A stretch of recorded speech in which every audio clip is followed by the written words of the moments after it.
നമസ്കാരം. ന്യൂസ് 18 പൊതുവേദിയിലേക്ക് സ്വാഗതം. 2026 ഫെബ്രുവരി 28 അന്നാണ് ഓപ്പറേഷൻ എപ്പിക് ഫ്യൂറി എന്ന പേരിൽ അമേരിക്കയും ഇസ്രയേലും സംയുക്തമായി ഇറാനിൽ വ്യോമാക്രമണം തുടങ്ങിയത്. ഇറാന്റെ പരമോന്നത നേതാവ് അയത്തുള്ള അലി ഖമേനി അടക്കം പ്രമുഖ നേതാക്കളെ കൊലപ്പെടുത്തിയായിരുന്നു തുടക്കം.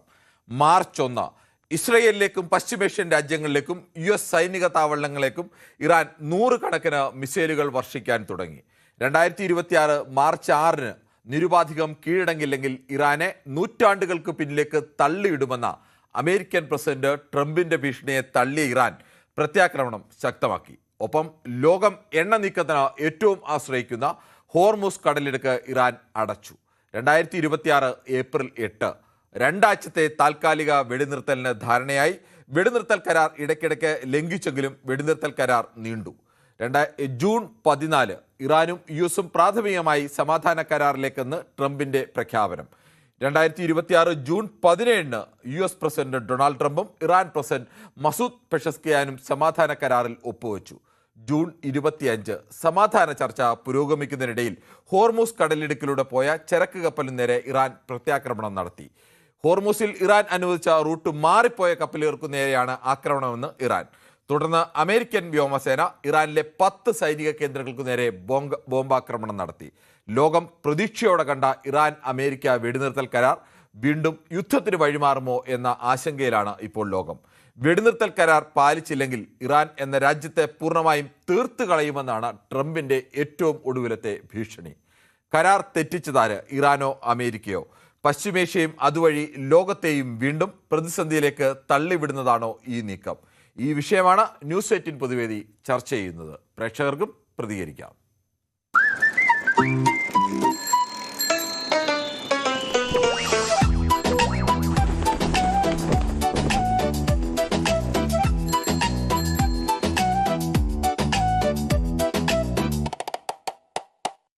ബാലരാമപുരത്തു നിന്നും ശരത്താണ് ആദ്യ പ്രേക്ഷകനായി എത്തുന്നത്. ശ്രീ ശരത്ത്, നമ്മളെല്ലാവരും പ്രതീക്ഷയോടുകൂടി കണ്ടതാണ്. പ്രത്യേകിച്ച് മലയാളികൾക്ക് ഒട്ടേറെ ആശങ്കയുള്ളതാണ് ഈ പശ്ചിമേഷ്യൻ യുദ്ധം. നമ്മളുടെ എല്ലാം ജീവിതത്തെ ബാധിക്കുന്നതെന്ന് മാത്രമല്ല, ഒട്ടേറെ പശ്ചിമേഷ്യയിൽ ജീവിക്കുന്ന ആയിരക്കണക്കിന് മനുഷ്യരൊക്കെ മലയാളികളായി ഉണ്ട്. വീണ്ടും ഒരു യുദ്ധത്തിലേക്കാണോ ട്രംപിന്റെ ഏറ്റവും പുതിയ ഭീഷണിയൊക്കെ വന്നിരിക്കുന്നു? എന്താണ് സംഭവിക്കുന്നത്? എനിക്ക് പറയാനുള്ളത്, ഒരു സമാധാന കരാറിലൂടെ തന്നെ മുമ്പോട്ട് പോകുന്നത്. കാരണം ഇടയ്ക്ക് വെച്ച് ഇവര് പിന്നെ ഇറാനും അമേരിക്കയായിട്ടുള്ള ഒരു ഇത് വന്നിട്ട് പിന്നെ വീണ്ടും യുദ്ധം ചെയ്യണമെന്നുള്ള ആഗ്രഹം ഇവർ വരികയാണ്. എന്തെങ്കിലും നിസ്സാരപ്പെട്ട കാര്യങ്ങൾക്ക് വേണ്ടി പറഞ്ഞുകൊണ്ട് വീണ്ടും യുദ്ധം തുടങ്ങുന്നതിനോട് അത് ശരിയായിട്ടുള്ള ഇതല്ല. കാരണം ഒരു യുദ്ധത്തിലൂടെ തന്നെ എത്ര ആൾക്കാരുടെ ജീവനും ജീവിതമാണ് നഷ്ടപ്പെടുന്നത്.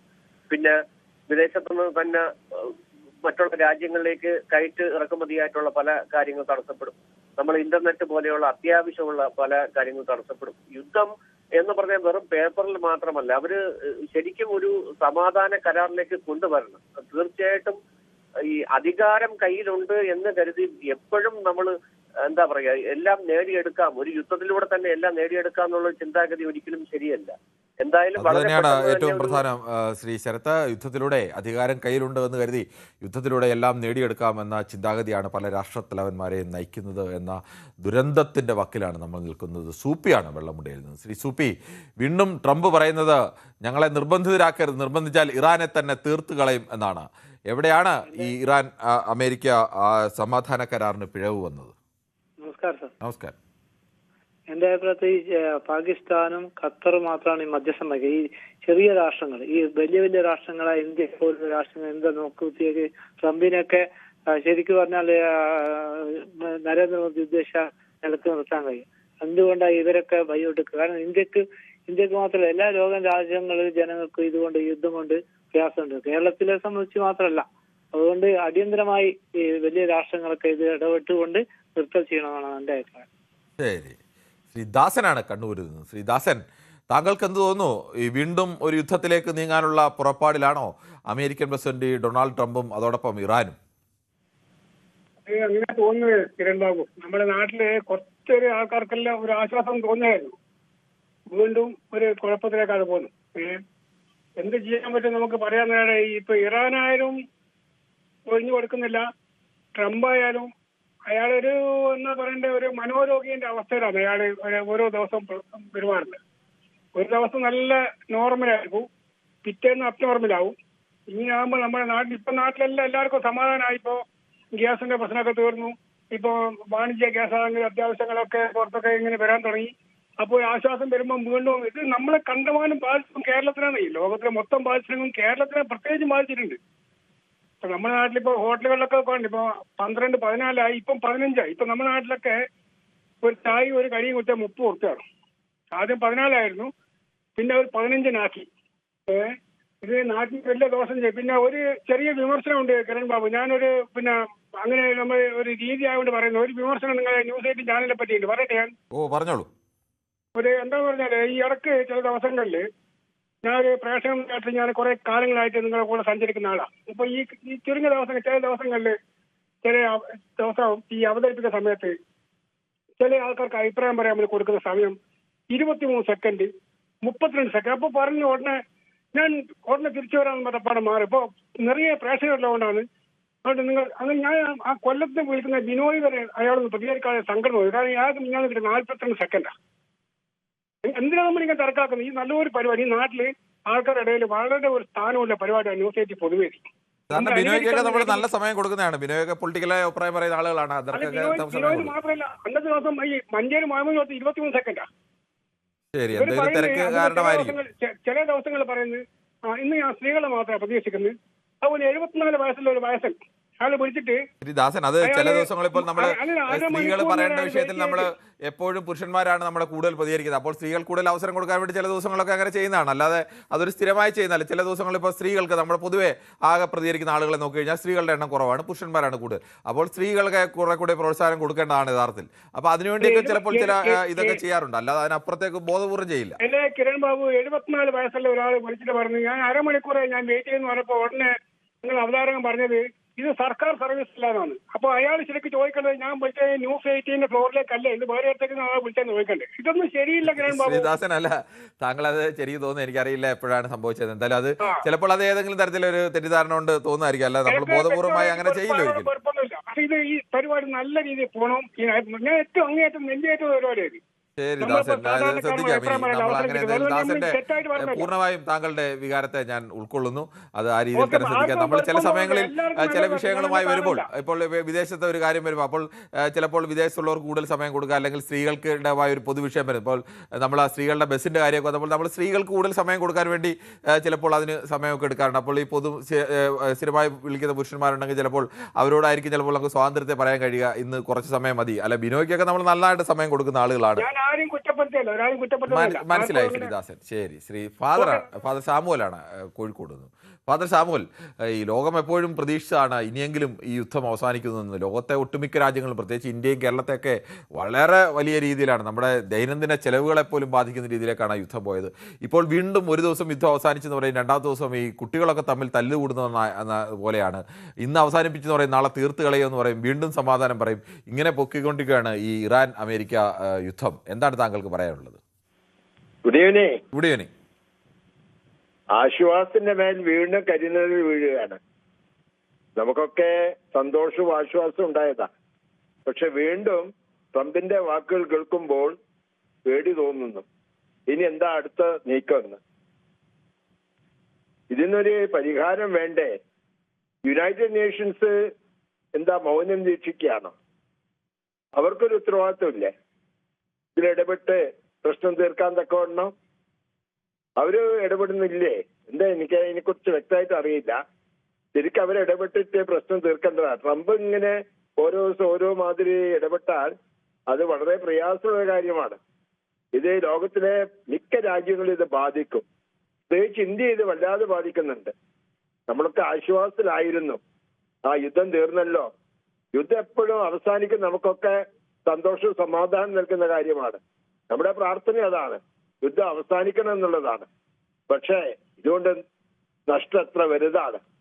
അത് ആ രാജ്യങ്ങൾക്ക് മാത്രമല്ല, ലോകത്തിലെ പല രാജ്യങ്ങൾക്കും അതിന്റെ അനുഭവം, തിക്തമായിട്ടുള്ള അനുഭവം ഉണ്ടാവുന്നത്. അതുകൊണ്ട് നമ്മുടെ പ്രാർത്ഥന കഴിയുന്ന വേഗം യുദ്ധം അവസാനിക്കണം എന്നുള്ളതാണ്. ട്രംപിന്റെ ശരി, നീക്കം താങ്കളുടെ അഭിപ്രായം വളരെ വ്യക്തമാണ്. നമുക്ക് വളരെ വേഗത്തിൽ ചില യൂട്യൂബ് കമന്റുകൾ കൂടി വായിക്കേണ്ടതുണ്ട്. നമസ്കാരം കിരൺ, സുഖമാണോ എന്ന് ഷിജു കിരിയത്ത് ചോദിക്കുന്നു. Make sure Trump will not face Hitler's fate എന്ന് പറയുന്നു. ഗോമാതാജി പറയുന്നു, finish Islamic republic of Iran, begin republic of Iran. People don't choose for Islamic theatrical system while overthrowing the Shah. They expected democracy എന്ന് പറയുന്നത്. ശ്രീ ഗോമാതാജി, ഈ ഗോമാതാജി എന്ന് പറയുന്ന ഏതോ ആൾ സ്വന്തം പേരെഴുതാൻ ഭയപ്പാടുള്ള ഏതോ ഭീരു അങ്ങനെ ഒരു ഗോമാതാജി എന്ന് പറഞ്ഞാൽ, അല്ലാതെ ഗോമാതാവ് വന്ന് സ്വന്തം പേരിൽ അക്കൗണ്ട് തുടങ്ങി യൂട്യൂബിൽ കമൻ്റ് ഒന്നും ചെയ്യില്ല എന്നറിയാം. ഇത്രത്തോളം ഭയമൊന്നും ഒന്നിനും വേണ്ട. ഈ ഒളിഞ്ഞിരുന്ന് പറയേണ്ട കാര്യമില്ല. അവിടെ ഇസ്ലാമിക് റിപ്പബ്ലിക് വേണോ റിപ്പബ്ലിക് ഓഫ് ഇസ്ലാം വേണോ എന്നൊക്കെ ഇറാൻ്റെ കാര്യമാണ്. അത് ഇറാൻ ആണ് തീരുമാനിക്കേണ്ടത്. അവിടെ പോയി ബോംബിട്ടല്ല ആരും ജനാധിപത്യം പുനഃസ്ഥാപിക്കേണ്ടത്. അത്തരമൊരവസ്ഥ ഇറാൻ ജനത ലോകത്തോടൊന്നും ആവശ്യപ്പെട്ടിട്ടുമില്ല. അവർ ഒരുമിച്ച് നിന്ന് മറ്റ് അധിനിവേശങ്ങൾക്കെതിരെ പോരാടുകയാണ്. ആ രാജ്യത്ത് കുഴപ്പമുണ്ടെങ്കിൽ എല്ലാ രാജ്യത്തും ആ രാജ്യത്തിൻ്റെതായ കുഴപ്പങ്ങളും നന്മകളും ഒക്കെ കാണും. അതൊക്കെ തിരുത്തേണ്ടത് ആന്തരികമായിട്ടാണ്. നിങ്ങളുടെ വീട്ടിൽ കുഴപ്പമുണ്ടെങ്കിൽ അയലത്തുകാരൻ വന്ന് അടികൊടുത്ത് അല്ല തീർക്കേണ്ടത്. അത് തീർക്കേണ്ടത് വീട്ടുകാർ തമ്മിൽ ചർച്ച നടത്തിയാണ് അത് തീർക്കേണ്ടത്. അതാണ് ശരിയായ രീതി. അതോടൊപ്പം തന്നെ ഈ KL58P6 എന്ന് പറയുന്ന ഒരാൾ എഴുതിയിരിക്കുന്നത്, അയാൾ വളരെ മോശപ്പെട്ട രീതിയിലാണ് എഴുതിയിരിക്കുന്നത്. ഏതാളായാലും അയാളുടെ വീട്ടിൽ എനിക്ക് തോന്നുന്നു ഇങ്ങനെയൊക്കെ ആയിരിക്കും വീട്ടിലൊക്കെ സംസാരിക്കുന്നത്. വീട്ടിൽ സംസാരിക്കുന്നത് എനിക്ക് തോന്നുന്നില്ല. വീട്ടുകാർ ബാക്കിയുള്ളവർ ചിലപ്പോൾ മാന്യന്മാരായിരിക്കും. പക്ഷേ ഇയാൾ അത്രത്തോളം മോശപ്പെട്ട ഒരു വ്യക്തിയാണെന്ന് തോന്നുന്നു. ഇങ്ങനെയൊക്കെയുള്ള ആളുകൾ സമൂഹത്തിനും തന്നെ വലിയ ശാപമാണ് എന്ന് തന്നെ പറയേണ്ടി വരും. ഇത്തരം ആളുകളൊക്കെ ഒരു പരസ്യമായ പ്ലാറ്റ്ഫോമിൽ വന്ന് നിന്ന് ഇത്രയേറെ വൃത്തികെട്ട ഭാഷയിൽ സംസാരിക്കുന്ന ഈ KL58P6 ഇതൊക്കെ വേണമെങ്കിൽ റിപ്പോർട്ട് ചെയ്ത് ആരാണ് എന്നൊക്കെ കണ്ടുപിടിക്കാൻ കഴിയുന്നതേ ഉള്ളൂ. ദയവ് ചെയ്ത് KL58P6 താങ്കൾ ആലോചിക്കുക. താങ്കളൊക്കെ നന്നാവാൻ ഇനിയെങ്കിലും ശ്രമിക്കുക. ഇങ്ങനെയൊക്കെ മോശപ്പെട്ട രീതിയിലേക്ക് പോകുന്നത് താങ്കളും താങ്കളെ അറിയുന്ന ആളുകളൊക്കെ കാണും. വേണമെങ്കിൽ ഞങ്ങൾക്ക് ഇത് അന്വേഷിച്ച് ഇതാരാണ് എന്നൊക്കെ കണ്ടെത്താൻ കഴിയുന്നതേ ഉള്ളൂ. അതൊക്കെ പ്രസിദ്ധീകരിച്ച് കഴിഞ്ഞാൽ വല്ലാതെ നാണക്കേടാവും എന്നതുകൂടി താങ്കളെ ഓർമ്മപ്പെടുത്തുകയാണ്. സുനിൽകുമാർ ആണ് പറയുന്നത്, ഹോർമോസ് സമാന്തര പാതയിലൂടെയുള്ള കപ്പൽ നീക്കത്തെ ഡ്രോൺ ആക്രമണം ആദ്യം നടത്തിയ ഇറാനാണ് എന്നാണ് വിശ്വാസം. തെറ്റാണെങ്കിൽ തിരുത്താം. എങ്ങനെയായാലും അവർ രണ്ടു കൂട്ടരും സമാധാനം തരില്ല എന്ന് ചൂണ്ടിക്കാണിക്കുന്നു. സന്തോഷ് പരിപ്പായി പറയുന്നു, യുദ്ധം എന്ന് കേൾക്കുമ്പോൾ ഇപ്പോൾ പേടിയാണ്. ഇപ്പോൾ തന്നെ വിലക്കയറ്റം കൊണ്ട് പൊറുതിമുട്ടി നിൽക്കുകയാണ്. യുദ്ധം വീണ്ടും തുടങ്ങിയാൽ കേരളത്തിൻ്റെ ജനജീവിതത്തെ സാരമായി ബാധിക്കും എന്ന് സന്തോഷ് പാപ്പിയാരോ. ഇത് പരിപ്പായിയുടെ അഭിപ്രായം ലോകത്തെ എല്ലാ മൂന്നാം ലോക രാജ്യങ്ങളുടെയും പ്രത്യേകിച്ച് ഏഷ്യൻ രാജ്യങ്ങളിലെല്ലാം അവസ്ഥയാണ്. ഇവിടെയെല്ലാം എല്ലായിടത്തും വിലക്കയറ്റമാണ്. നമ്മുടെ അടുത്ത് മാത്രമല്ല, കേരളത്തിലും മലയാളികൾ മാത്രമല്ല, എല്ലായിടത്തും ഈ എണ്ണയുടെ പ്രതിസന്ധി വലിയ ദുരന്തത്തിലേക്കാണ്. സാധാരണക്കാരായ ജനങ്ങളാണ് ഇതിനെല്ലാം ഇരയായി വരുന്നത്. സമ്പന്നന്മാർക്ക് ഇതേ സംബന്ധിച്ചൊന്നും ഒരു പ്രശ്നമേ അല്ല. നമ്മളാണ് ഈ ബുദ്ധിമുട്ടെല്ലാം നേരിടേണ്ടി വരുന്നത്. അതോടൊപ്പം തന്നെ ഷിജു കിരിയത്ത് പറയുന്നു, Kiran, what is the authentic identity card which can used to prove your citizenship? Hope you have heard about the Rajgopal sir എന്ന് ചോദിക്കുന്നത്. ഈ രാജഗോപാൽ സാറെ ഉദ്ദേശിച്ച് എനിക്ക് ഇനി ഏകതാപക്ഷത്തിൻ്റെ രാജഗോപാലാണോ ആരാണെന്ന് വ്യക്തമായില്ല. ഷിജു കിരിയത്ത് ദാസൻ പറഞ്ഞതൊരു നല്ല കാര്യമാണ്. മൈക്ക് വെച്ച് കെട്ടി വിളിക്കാൻ പറയുകയും തിരിച്ച് സംസാരിക്കാൻ അനുവദിക്കാതിരിക്കുകയും ചെയ്യുന്നത് ശരിയല്ല ആരോടാണെങ്കിലും എന്ന് ജയകുമാർ പറയുന്നു. ജയകുമാർ അങ്ങനെയില്ല. നിങ്ങളൊക്കെ എത്രയോ തവണ, എത്രയോ സമയം, എത്രയോ വിഷയങ്ങളിൽ സംസാരിച്ചിട്ടുള്ള ആളുകളാണ്. ചില സമയത്ത് ചില നിയന്ത്രണങ്ങളൊക്കെ ചിലപ്പോൾ വേണ്ടി വരും. അല്ലാതെ ബോധപൂർവ്വം ചെയ്യുന്നതല്ല ഇതൊന്നും. ചില സമയത്തിൻ്റെ സാഹചര്യത്തിൻ്റെ ഒക്കെ അനുസരിച്ച് അത് ചെയ്യുന്നതാണ്. ഡോക്ടർ MB മണി ചൂണ്ടിക്കാണിക്കുന്നു, നേരിട്ട് കണ്ടിട്ടില്ലാത്ത ഒരു പരിചയവും വിരോധവും ഇല്ലാത്ത മനുഷ്യരെ കൂട്ടത്തോടെ കൊന്നൊടുക്കുന്ന മനുഷ്യവർഗം. യുദ്ധം അനാവശ്യമായ ഒന്നാണ്. ഇത് എല്ലാ ഭരണാധികാരികളും മനസ്സിലാക്കണം. ശരിയാണ്, ഒരിക്കലും പരസ്പരം കണ്ടിട്ടില്ലാത്ത ഒരു മനുഷ്യർക്ക് നേരെയാണ് മറ്റൊരു രാജ്യത്തെ പട്ടാളക്കാർ അവരുടെ മിസൈലുകൾ, ബോംബുകൾ ഒക്കെ വർഷിക്കുന്നത്. അത് ചെന്ന് വീഴുന്ന ആൾ ആരാണെന്ന് പോലും അറിയുന്നില്ല. എന്തിനു വേണ്ടിയാണ് അങ്ങനെ ചെയ്യുന്നതെന്ന് പോലും അറിയാതെയാണ്. യുദ്ധങ്ങളൊക്കെയും പലപ്പോഴും അങ്ങനെയാണ്. പരസ്പരം കണ്ടിട്ടില്ലാത്ത മനുഷ്യർക്ക് നേരെ, കുഞ്ഞുങ്ങൾക്ക് നേരെയൊക്കെ ആണ് ഈ ബോംബുകളൊക്കെ വന്നു വീഴുന്നത്. ഞാനൊരു പൊതുവേദിയുടെ സ്ഥിരം പ്രഭാഷകനാണ്. ദാസൻ പറഞ്ഞതിലും ചെറിയ കാര്യമുണ്ട്. പലപ്പോഴും അങ്ങനെ ഒരു അഭിപ്രായം എനിക്കും തോന്നിയിട്ടുണ്ട്. 4:45 സ്ഥിരം വരുന്ന കക്ഷിയുടെ ന്യായീകരണം കേട്ട് മടുത്തു കേട്ടോ എന്ന് സദാശിവൻ നായർ പറയുന്നു. Why don't keep someone to monitor and filter abusive comments എന്ന് ഷിജു കിരിയത്ത് ചോദിക്കുന്നു. ശ്രീ ഷിജു കിരിയത്ത്, ഇതിപ്പോൾ യൂട്യൂബിൽ കമൻ്റ് ഇടുന്നതിനൊക്കെ നമ്മൾ അങ്ങനെ നോക്കി മോണിറ്റർ ചെയ്ത്, അപ്പോൾ അതൊന്നും നമ്മളെ സംബന്ധിച്ച് സാധ്യമല്ല. അങ്ങനെ ചെയ്യാൻ കഴിയുമെന്ന് ചോദിച്ചാൽ കഴിയും. പക്ഷേ നമ്മുടെ എത്രയോ ഒരു ദിവസം ആയിരക്കണക്കിന് വീഡിയോകൾ ഇറങ്ങുന്നതാണ്. ആ വീഡിയോയിലെല്ലാം വരുന്ന കമൻറ്റുകൾ എല്ലാം നോക്കി ഒരാളെ ഇരുത്തി അയാൾ ഇനി തെറ്റാണോ ശരി നമ്മൾ കണ്ടാൽ അത് മാറ്റുമെന്നുള്ളതിനപ്പുറത്തേക്ക് ഈ ചെയ്യുന്ന ആളുകൾക്കൊരു ബോധമൊക്കെ ഉണ്ട്. ഇപ്പോൾ മതിലിൽ വന്ന് തെറി എഴുതി വെക്കുന്ന ആളുകളുടെ മാനസികാവസ്ഥയിലുള്ള ചില ആളുകളൊക്കെ ഉണ്ട്. അവർ എപ്പോഴും അങ്ങനെ തൊട്ട് അവരുടെ മാനസിക വൈകല്യം കൂടിയാണ്. അത് ചികിത്സയാണ് അതിന് യഥാർത്ഥത്തിൽ വേണ്ടത്. KG കുമാറാണ് കൊട്ടാരക്കരയിൽ നിന്ന്. ശ്രീ KG കുമാർ, താങ്കൾക്ക് എന്ത് തോന്നുന്നു? വീണ്ടും യുദ്ധത്തിലേക്ക് ലോകത്തെ തള്ളിവിടുകയാണോ ഈ ട്രംപും ഇറാനും ചേർന്ന്? അതെ, ഈ ഈ ഈ ഈ ഈ പ്രാവശ്യം എന്തായാലും ഇതിനൊരു പരിഹാരം ഉണ്ടാവും, ഒരു ശാശ്വത പരിഹാരം ഉണ്ടാകും എന്നുള്ള ഒരു കണക്കൂട്ടലിലായിരുന്നു നിന്നത്. ഹോർമൂസിലും ഇത് മറ്റേ എണ്ണക്കപ്പലുകൾ വരാനും മറ്റു കാര്യങ്ങൾക്കും എല്ലാം ഉള്ള ലോകത്ത് ഒരു പഴയ രീതിയിലേക്ക് പോകും എന്നുള്ള ഇതാണ്. ഈ ട്രംപിന്റെ ഒന്നാമതെന്ന് പറഞ്ഞാൽ ട്രംപ് എല്ലാ കാര്യത്തിലും ഞാൻ അങ്ങനെ പറഞ്ഞുണ്ടാക്കി, ഞാനാണ് ചെയ്തത്, ഞാനാണ് എല്ലാ കാര്യത്തിലും പുള്ളി അങ്ങ് എട്ടുകാലി മമ്മൂഞ്ഞിനെ പോലെ അവകാശവാദം ഏറ്റെടുക്കും. അത് മാത്രമല്ല, ഈ അമേരിക്ക പോലെ ഇത്രയും വലിയ ഒരു രാജ്യത്തിന് ഈ രണ്ടാമത് വന്നപ്പോഴാണ് ഈ ട്രംപ് ഇത്രയും ഒരു പക്വതയില്ലാത്ത ഒരു മനുഷ്യനാണോ എന്നുള്ള ഒരു തോന്നൽ സാധാരണ ജനങ്ങൾക്ക് ഉണ്ടായത്. കാര്യം ഇതിനു മുമ്പ് എത്രയോ അമേരിക്കൻ പ്രസിഡന്റുമാർ ഒക്കെ ഉണ്ടായിട്ടുണ്ട്. ഈ അമേരിക്ക എന്ന് പറയുന്ന രാജ്യത്തിന്റെ പ്രസിഡന്റ് ആവുമ്പോൾ ആ പറയുന്ന വാക്കിനും ഒക്കെ ഒരു സ്ഥിരത വേണ്ടേ. എല്ലാ കാര്യവും ഇന്ന് പറയുന്നതല്ല നാളെ പറയുന്ന പറ്റുന്നു. അതേപോലെ തന്നെ ഈ ഇറാന് കുറെയൊക്കെ ഒരു വിട്ടുവീഴ്ച ചെയ്താൽ മാത്രമേ ഇതിനൊരു പരിഹാരം ഉണ്ടാവുള്ളൂ. കാര്യം അവരും നശിക്കാവുന്നതിന്റെ പരമാവധി നശിച്ചിരിക്കുമല്ലേ. അതോ ഇനിയിപ്പോ ഇനി ഞങ്ങൾക്ക് ഇനി നഷ്ടപ്പെടാൻ ഒന്നുമില്ല എന്നുള്ള ഒരു ചിന്തയാണോ എന്നുള്ള ഒരു തോന്നലാണ് ഇപ്പൊ നമുക്ക് തോന്നുന്നത്. എങ്ങനെങ്കിലും ഇത് മാറും എന്ന് കണ്ടപ്പോഴേ വീണ്ടും രൂക്ഷമായിട്ട് ഇപ്പൊ ഇറാനെ തീർത്ത് കളയും എന്നൊക്കെ ഉള്ള വെല്ലുവിളിയാണ് ഈ ട്രംപ് നടത്തുന്നത്. പിന്നെ ഈ ട്രംപ് ഈയിടെ വേറൊരു കാര്യം പറഞ്ഞ് ഈ നരേന്ദ്രമോദി ബുദ്ധിമാനായ ഭരണാധികാരിയാണ്. കാര്യം പരമാവധി യുദ്ധം പല സാഹചര്യം ഉണ്ടായിട്ടും അതെല്ലാം ബുദ്ധിപൂർവ്വം ഒഴിവാക്കുകയായിരുന്നെന്ന്. അപ്പോഴേ ഇത് ഇദ്ദേഹത്തിനും കണ്ടു പഠിക്കാവുന്നതെല്ലാം ഉള്ളു അങ്ങനെയാണെങ്കിൽ. കാര്യം എന്ന് പറഞ്ഞാൽ യുദ്ധം പരമാവധി ഈ പ്രശ്നം ഒഴിവാക്കിയിട്ട് ഇപ്പം മാർക്കോ റൂബിയോ പറയുന്നത് കേട്ട് അമേരിക്കയുടെ സാമ്പത്തിക ബാധ്യത ഭയങ്കരമാണ്, എത്രയോ പൈസ ഇനി ഈ ആഴ്ചയിൽ തന്നെ യുദ്ധത്തിന് വേണ്ടി ചെലവായ പൈസ അവർക്ക് ഫണ്ട് പിന്നെ മൂവ് ആവുന്നതിന് വേണ്ടിയുള്ള നടപടിക്രമങ്ങൾ അവിടെ വൈറ്റ് ഹൗസിൽ ചെയ്തതായിട്ട് ഇങ്ങനെ പറയുന്നുണ്ട്. അപ്പൊ ഇത്രയൊക്കെ ധനനഷ്ടം അവർക്കിപ്പോ അമേരിക്കയ്ക്ക് എനിക്ക് തോന്നുന്നു ധനനഷ്ടം മാത്രമല്ല, ധനനഷ്ടവും മാനനഷ്ടവും സമയനഷ്ടവും ഉണ്ടായിക്കൊണ്ടിരിക്കുകയാണ്. അപ്പൊ ഈ ട്രംപ് കുറച്ചുകൂടി ബുദ്ധിപരമായിട്ട് പിന്നെ ചിന്തിച്ച് അതനുസരിച്ച് മുന്നോട്ട് നീങ്ങുകയാണെന്നുണ്ടെങ്കിൽ അവർക്ക് ഇതെല്ലാം മാനനഷ്ടവും സമയനഷ്ടവും ഒക്കെ ഒഴിവാക്കാൻ പറ്റും. ഇതിപ്പോ എന്ന് പറഞ്ഞു കഴിഞ്ഞാൽ ഇനി ഈ ഇറാന്റെ മുമ്പിൽ അവസാനം ഇവര് നാണം കെട്ടേ ഇവര് പിന്മാറൂ എന്നുള്ളതാണ്. നമ്മളെപ്പോലുള്ള എല്ലാ രാജ്യങ്ങളെയും ഇത് ബാധിക്കുന്നുണ്ട്. ലോകത്തിപ്പം ഗൾഫിൽ ജോലി ചെയ്യുന്ന ആൾക്കാരായാലും പുതിയതായിട്ട് പോകാൻ വേണ്ടിയിട്ട് പിന്നെ സാധ്യതയുള്ള ആൾക്കാരും ഓരോരുത്തർ കാത്തിരുന്ന ജോബുകളും എല്ലാം ഇങ്ങനെ ഇതായിക്കൊണ്ടിരിക്കുകയാണ്. ഇത് എവിടെ ചെന്ന് അവസാനിക്കും എന്നുള്ളത് എല്ലാം ഒരു അനിശ്ചിതാവസ്ഥയും വലിയൊരു ആശങ്കയിലേക്കുമാണ് കാര്യങ്ങൾ വളരെ വ്യക്തമാണ്. ശ്രീ പ്രസാദാണ് ചേർത്തലയിൽ നിന്ന്. ശ്രീ പ്രസാദ്, താങ്കൾ എങ്ങനെയാണ് ഈ വിഷയത്തെ കാണുന്നത്? ഹലോ, എനിക്ക് പറയാനുള്ള ഒരേ ഒരു കാര്യമേ ഉള്ളൂ. ഈ രണ്ട് രാജ്യങ്ങളുമായിട്ട് ബാക്കിയുള്ള രാജ്യങ്ങളെല്ലാം നയതന്ത്രങ്ങൾ വിച്ഛേദിക്കുക 100%. ഇനി ഒരു യുദ്ധം ഉണ്ടാകുകയാണെങ്കിൽ എന്നാലേ ഇവരുടെ അഹങ്കാരം തീർക്കാനൊക്കത്തുള്ളൂ രണ്ടിന്റെ. ഇതൊക്കെ സാധ്യമാണോ? ഇപ്പോൾ അമേരിക്ക പോലെ ഒരു രാജ്യവുമായി ലോകത്തെ പലതരത്തിലുള്ള വാണിജ്യ കരാറുകൾ, സാമ്പത്തിക കരാറുകൾ ഇത്തരത്തിലെല്ലാം നിൽക്കുമ്പോൾ പെട്ടെന്ന് നമുക്ക് അവരെ വിട്ടുപോകാന്നൊക്കെ പറഞ്ഞാൽ ലോകത്തെ തന്നെ നിയന്ത്രിക്കുന്ന ഒരു പ്രധാനപ്പെട്ട രാജ്യങ്ങളിലൊന്നാണ്. ഇതിനൊരു പരിഹാരം അത് ശരിയാണ്. പക്ഷേ നമുക്ക് തന്നെയാണ് ബുദ്ധിമുട്ട്. കാരണം അത് വിചാരിക്കണ്ടേ. ലോകരാജ്യങ്ങളുടെ തലവന്മാരൊക്കെ ആ ആംബിയർ കാണിച്ചിരുന്നുവെങ്കിൽ അമേരിക്കയോട് നിർത്താൻ ഉള്ള ഒരു സിഗ്നൽ കൊടുക്കാനുള്ള ശക്തിയൊക്കെ കാണിച്ചിരുന്നെങ്കിൽ എന്നേ ഈ യുദ്ധം അവസാനിച്ചേനെ. പക്ഷെ പലപ്പോഴും അത് മാത്രമല്ല രണ്ട് രാജ്യമായാലും അവിടെ നിർത്താനുള്ള ഒരു ശക്തി കാണിക്കാൻ കഴിയുന്നത് രാജ്യങ്ങൾ. കാരണം എല്ലാവർക്കും ഈ ലോകത്തുള്ള എല്ലാവർക്കും ബുദ്ധിമുട്ടാണ്. അമേരിക്കയ്ക്കും ബുദ്ധിമുട്ടാണ്, ഇറാനും ബുദ്ധിമുട്ടാണ്, എല്ലാവർക്കും ബുദ്ധിമുട്ടാണ്. താങ്കളുടെ അപ്പൊ ഏറ്റവും കൂടുതൽ ചെയ്യേണ്ട ഏറ്റവും പരിഹാരം ഇതേ ഉള്ളൂ. എല്ലാരും കൂടെ ഒരു തീരുമാനം എടുത്തിട്ട് ഇനി ഇങ്ങനെ ഉണ്ടാകുകയാണെങ്കിൽ ഞങ്ങള് നയതന്ത്രം വിച്ഛേദിക്കുക, ഇറങ്ങിപ്പോക്കോണം ഇവിടുന്ന് എല്ലാവരുടെയും. അഭിപ്രായം വ്യക്തമാണ്. ശ്രീ ബിനോയ് ആണ് കൊല്ലത്ത്. ശ്രീ ബിനോയ്ക്ക് സംസാരിക്കാൻ അവസരം കിട്ടിയില്ലെന്ന് പറഞ്ഞ് ദാസൻ പരാതിയൊക്കെ പറഞ്ഞു. ഞാൻ പറഞ്ഞു ബിനോയ്ക്ക് എപ്പോഴും അവസരങ്ങളൊക്കെ ഒരുപാട് കിട്ടുന്ന ആളാണ്, ഒരു ദിവസത്തേക്ക് ബിനോയ് ക്ഷമിക്കുമെന്നൊക്കെയാണ് പറഞ്ഞത്. എന്താണ് ബിനോയ്ക്ക് ഈ വിഷയത്തിൽ പറയാനുള്ളത്?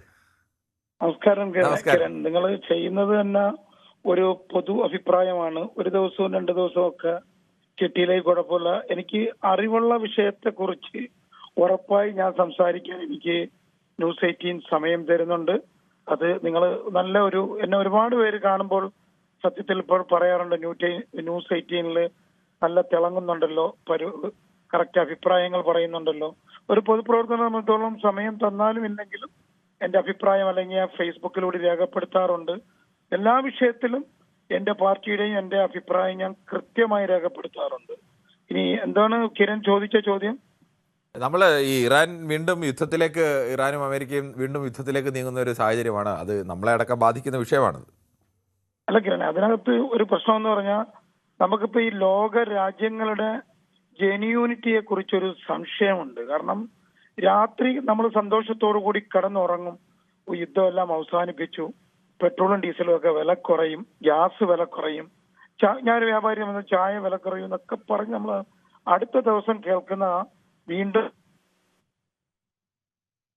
യുദ്ധത്തിൽ അമേരിക്ക വരുന്നു. ജൂൺ 14 അവരൊരു കരാറ് ഉണ്ടാക്കി, ജൂൺ 17 രണ്ടുപേരും ഒപ്പിട്ട്. അതിലെന്തൊക്കെയാണെന്ന് അവർ ലോകത്തോട് വ്യക്തമാക്കിയെങ്കിൽ സമാധാനിക്കത് നിൽക്കുമെന്ന് പറഞ്ഞു. പക്ഷെ നിന്നില്ല. വീണ്ടും അമേരിക്ക വരുന്നു, അവിടെ മിസൈൽ ഇടുന്നു. അവർ പറയുന്ന പ്രശ്നം എന്തോ ഇസ്രായേൽ ലബനാനെ അടിക്കാൻ പാടില്ല, അതുകൊണ്ടാണെന്ന് പറയുന്നു. പക്ഷെ ഇതൊന്നും നോക്കണ്ട. ഇറാൻ ഇപ്പം സത്യം പറഞ്ഞ അവര് ചെയ്യേണ്ടുള്ളത് ഹോർമൂസ് തുറന്നങ്ങിടുക. എന്നിട്ട് അവരിപ്പോ ടോള് വേണം, കീള് വേണം, അതൊന്നും ശരിയായ ഒരു കാര്യമില്ല. 1982 നമ്മളുടെ ഒരു കരാറുണ്ട്, ആ എന്താണ് സ്ട്രൈറ്റ് ഓഫ് ഹോർമൂസ് എന്ന് പറഞ്ഞു. അതായത് 82 ശേഷം അതിലൂടെ ഒന്നും പിരിക്കാനോ അവിടെ ഒന്നും പിന്നെ ഗതാഗത തടസ്സം ഉണ്ടാക്കാനോ ഒന്നും പറ്റത്തില്ല. ആ ഒരു യുണൈറ്റഡ് നേഷൻ കൺവെൻഷനിൽ ലോസിൽ അത് അവതരിപ്പിക്കുകയും അത് പാസ്സാവുകയും ചെയ്തു. പക്ഷെ അത് ധിക്കരിക്കുകയാണ്. ഇപ്പൊ തന്നെ ഇറാനും അമേരിക്കയും ധിക്കരിക്കുകയാണ്. ആ ധിക്കാരം പാടില്ല. ലോക രാജ്യങ്ങൾ എല്ലാം ഇടപെട്ട് അമേരിക്ക ഇറാനും അടിച്ചോട്ടെന്നേ, അതിന് ഈ ഹോർമസിനെ ഇടപെടുത്തേണ്ട ഒരാവശ്യമില്ല. ഇപ്പൊ ഒമാനും കൂടി കയറി വരുന്ന ടോള് പിരിക്കണമെന്നൊക്കെ പറയുന്നു. ഒമാനൊക്കെ ആവശ്യമില്ലാത്ത കാര്യങ്ങൾ ഉന്നയിക്കുകയാണ്. അത് ഉന്നയിക്കുന്നതൊന്നും ശരിയല്ല. ഞാൻ എപ്പോഴും അമേരിക്കയെ എതിർക്കുന്ന ഒരാളാണ്. പക്ഷെ ട്രംപ് എട്ടുകാലി മമ്മൂഞ്ഞിന്റെ സ്വഭാവം. ബിനോയുടെ അഭിപ്രായങ്ങൾ വ്യക്തമാണ്. ശ്രീ ബിനോയ്, ശ്രീ രാധാകൃഷ്ണനാണ് ചാത്തന്നൂരിൽ നിന്നും. ശ്രീ രാധാകൃഷ്ണൻ, നമ്മളെല്ലാവരും ആശ്വസിച്ചതാണ്, നമ്മളല്ല ലോകം മുഴുവൻ ആശ്വസിച്ചതാണ്. ഒരു യുദ്ധം അവസാനിക്കുമ്പോൾ എല്ലാ രാജ്യങ്ങൾക്കും അതിൻ്റേതായ ഒരുപാട് നേട്ടങ്ങളുണ്ട്. പക്ഷേ ഇപ്പോൾ വീണ്ടും ഒരു യുദ്ധത്തിലേക്ക് ഇറാൻ ഒരു ഭാഗത്ത് കപ്പലുകൾ ആക്രമിക്കുന്നു, മറുഭാഗത്ത് അമേരിക്ക വീണ്ടും ആക്രമണം നടത്തുന്നു. അമേരിക്കൻ പ്രസിഡന്റ് പറയുന്നത് ഞങ്ങൾ തീരുമാനിച്ചാൽ തീർത്ത് കളയുമെന്നൊക്കെയാണ്. അദ്ദേഹം എപ്പോഴും അങ്ങനെയൊക്കെയാണ്. ഒരു രാഷ്ട്രത്തലവന് യോജിക്കുന്ന രീതിയിലാണോ പറയുന്നതെന്ന് പോലും പലപ്പോഴും സംശയമാണ് അദ്ദേഹത്തിൻ്റെ വാക്കുകൾ. എന്താണ് താങ്കൾക്ക് പറയാനുള്ളത്? ശ്രീ കിരൺ, നമ്മൾ മുമ്പും ഈ വിഷയം സംസാരിച്ചിട്ടുണ്ടോ? യുദ്ധം തുടങ്ങിയതിനു ശേഷം 1-2 ദിവസം നമ്മൾ യുദ്ധത്തിന്റെ വിഷയം തന്നെയാണ് സംസാരിച്ചത്. താങ്കൾ ഇപ്പോൾ പറഞ്ഞ സെന്റൻസിൽ തന്നെ അമേരിക്കയുടെ ഒരു ശരീരഭാഷ നമുക്ക് വായിച്ചെടുക്കാം. ഒരു തെരുവ് ഗുണ്ടയെ പോലെ യാതൊരു മാനദണ്ഡവും ഇല്ലാതെ, കാരണം നിയന്ത്രിക്കാൻ ആരുമില്ല എന്നുള്ളത് കൊണ്ട്, ഞങ്ങൾ ശക്തരാണ് എന്നുള്ളത് കൊണ്ട് അശക്തരായിട്ടുള്ള രാജ്യങ്ങളെ എന്തും ചെയ്യാമെന്നുള്ളതാണ്. ഇപ്പോൾ തന്നെ സംസാരിച്ച പലരും സുഹൃത്തുക്കൾ ഈ ഇറാനെ കൂടെ ചേർത്ത് രണ്ടുപേരും കുറ്റക്കാരെന്നുള്ളതാണ് പറഞ്ഞു. ഒരിക്കലും അല്ല. ഈ അമേരിക്കയുടെ പണ്ടും ഇറാഖിനെ എങ്ങനെ തകർത്തെന്ന് താങ്കൾക്ക് അറിയാമല്ലോ. അവിടെ എന്തോ ആണവായുധം ഇരിക്കുന്നു, അവിടെ ഏതാണ്ട് കുഴപ്പം നടക്കുന്നു എന്ന് പറഞ്ഞ് ഇല്ലാത്ത വിഷയം ഉണ്ടാക്കിയിട്ടല്ലേ ആ ഇറാഖിനെ തകർത്തത്. പക്ഷെ എന്താ നമ്മൾ കണ്ടത്? അവിടെ ആണവായുധമോ എന്തെങ്കിലും അവിടെ നിന്ന് കണ്ടെടുക്കാൻ ഇതുവരെ നമുക്ക് സാധിച്ചോ? അപ്പൊ ഇവരുടെ ലക്ഷ്യമെന്ന് പറയുന്നത് എവിടെയാണോ സമ്പത്ത്, പണ്ട് നമ്മളെ അധിനിവേശമായിട്ട് നമ്മുടെ ബ്രിട്ടീഷ് ഈസ്റ്റ് ഇന്ത്യ കമ്പനിയൊക്കെ ഇവിടെ വന്നത് എന്തുകൊണ്ട്? നമ്മുടെ സമ്പത്ത് കൊള്ളയടിക്കാൻ. അതിന്റെ ഒരു പുതിയ വെർഷനാണ് ഈ അമേരിക്ക ചെയ്തുകൊണ്ടിരിക്കുന്നത്. അമേരിക്ക അടിക്കുന്നതൊന്നും ഈ വെറും സാധാരണ രാജ്യങ്ങൾ, അങ്ങനെയുള്ള പ്രത്യേകിച്ച് അമൂല്യ സമ്പത്തുള്ള രാജ്യങ്ങളല്ല അടിക്കുന്നത്. എല്ലാ എണ്ണ കേന്ദ്രീകൃതമായ രാജ്യങ്ങളെയാണ്. ഇറാനായാലും ഇറാഖായാലും അവിടെയാണല്ലോ ഇവരുടെ ലക്ഷ്യം. ഇവരുടെ വ്യോമതാവളങ്ങളും അതുപോലെ തന്നെ പിന്നെ കപ്പൽ താവളങ്ങളും ഒക്കെ അവിടെയാണ് അവർ സ്ഥാപിക്കുന്നത്.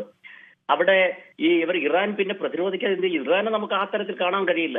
അവരാരെങ്കിലും കയറി മനഃപൂർവ്വം അടിക്കാൻ ചെന്നോ? ഈ അമേരിക്കയിലെ ഏത് രാജ്യങ്ങളോടായാലും പ്രശ്നം. ഇവർക്ക് ഞാൻ മുമ്പ് ചോദിച്ചത് ആരാണ് ഈ അവകാശം കൊടുത്തത്?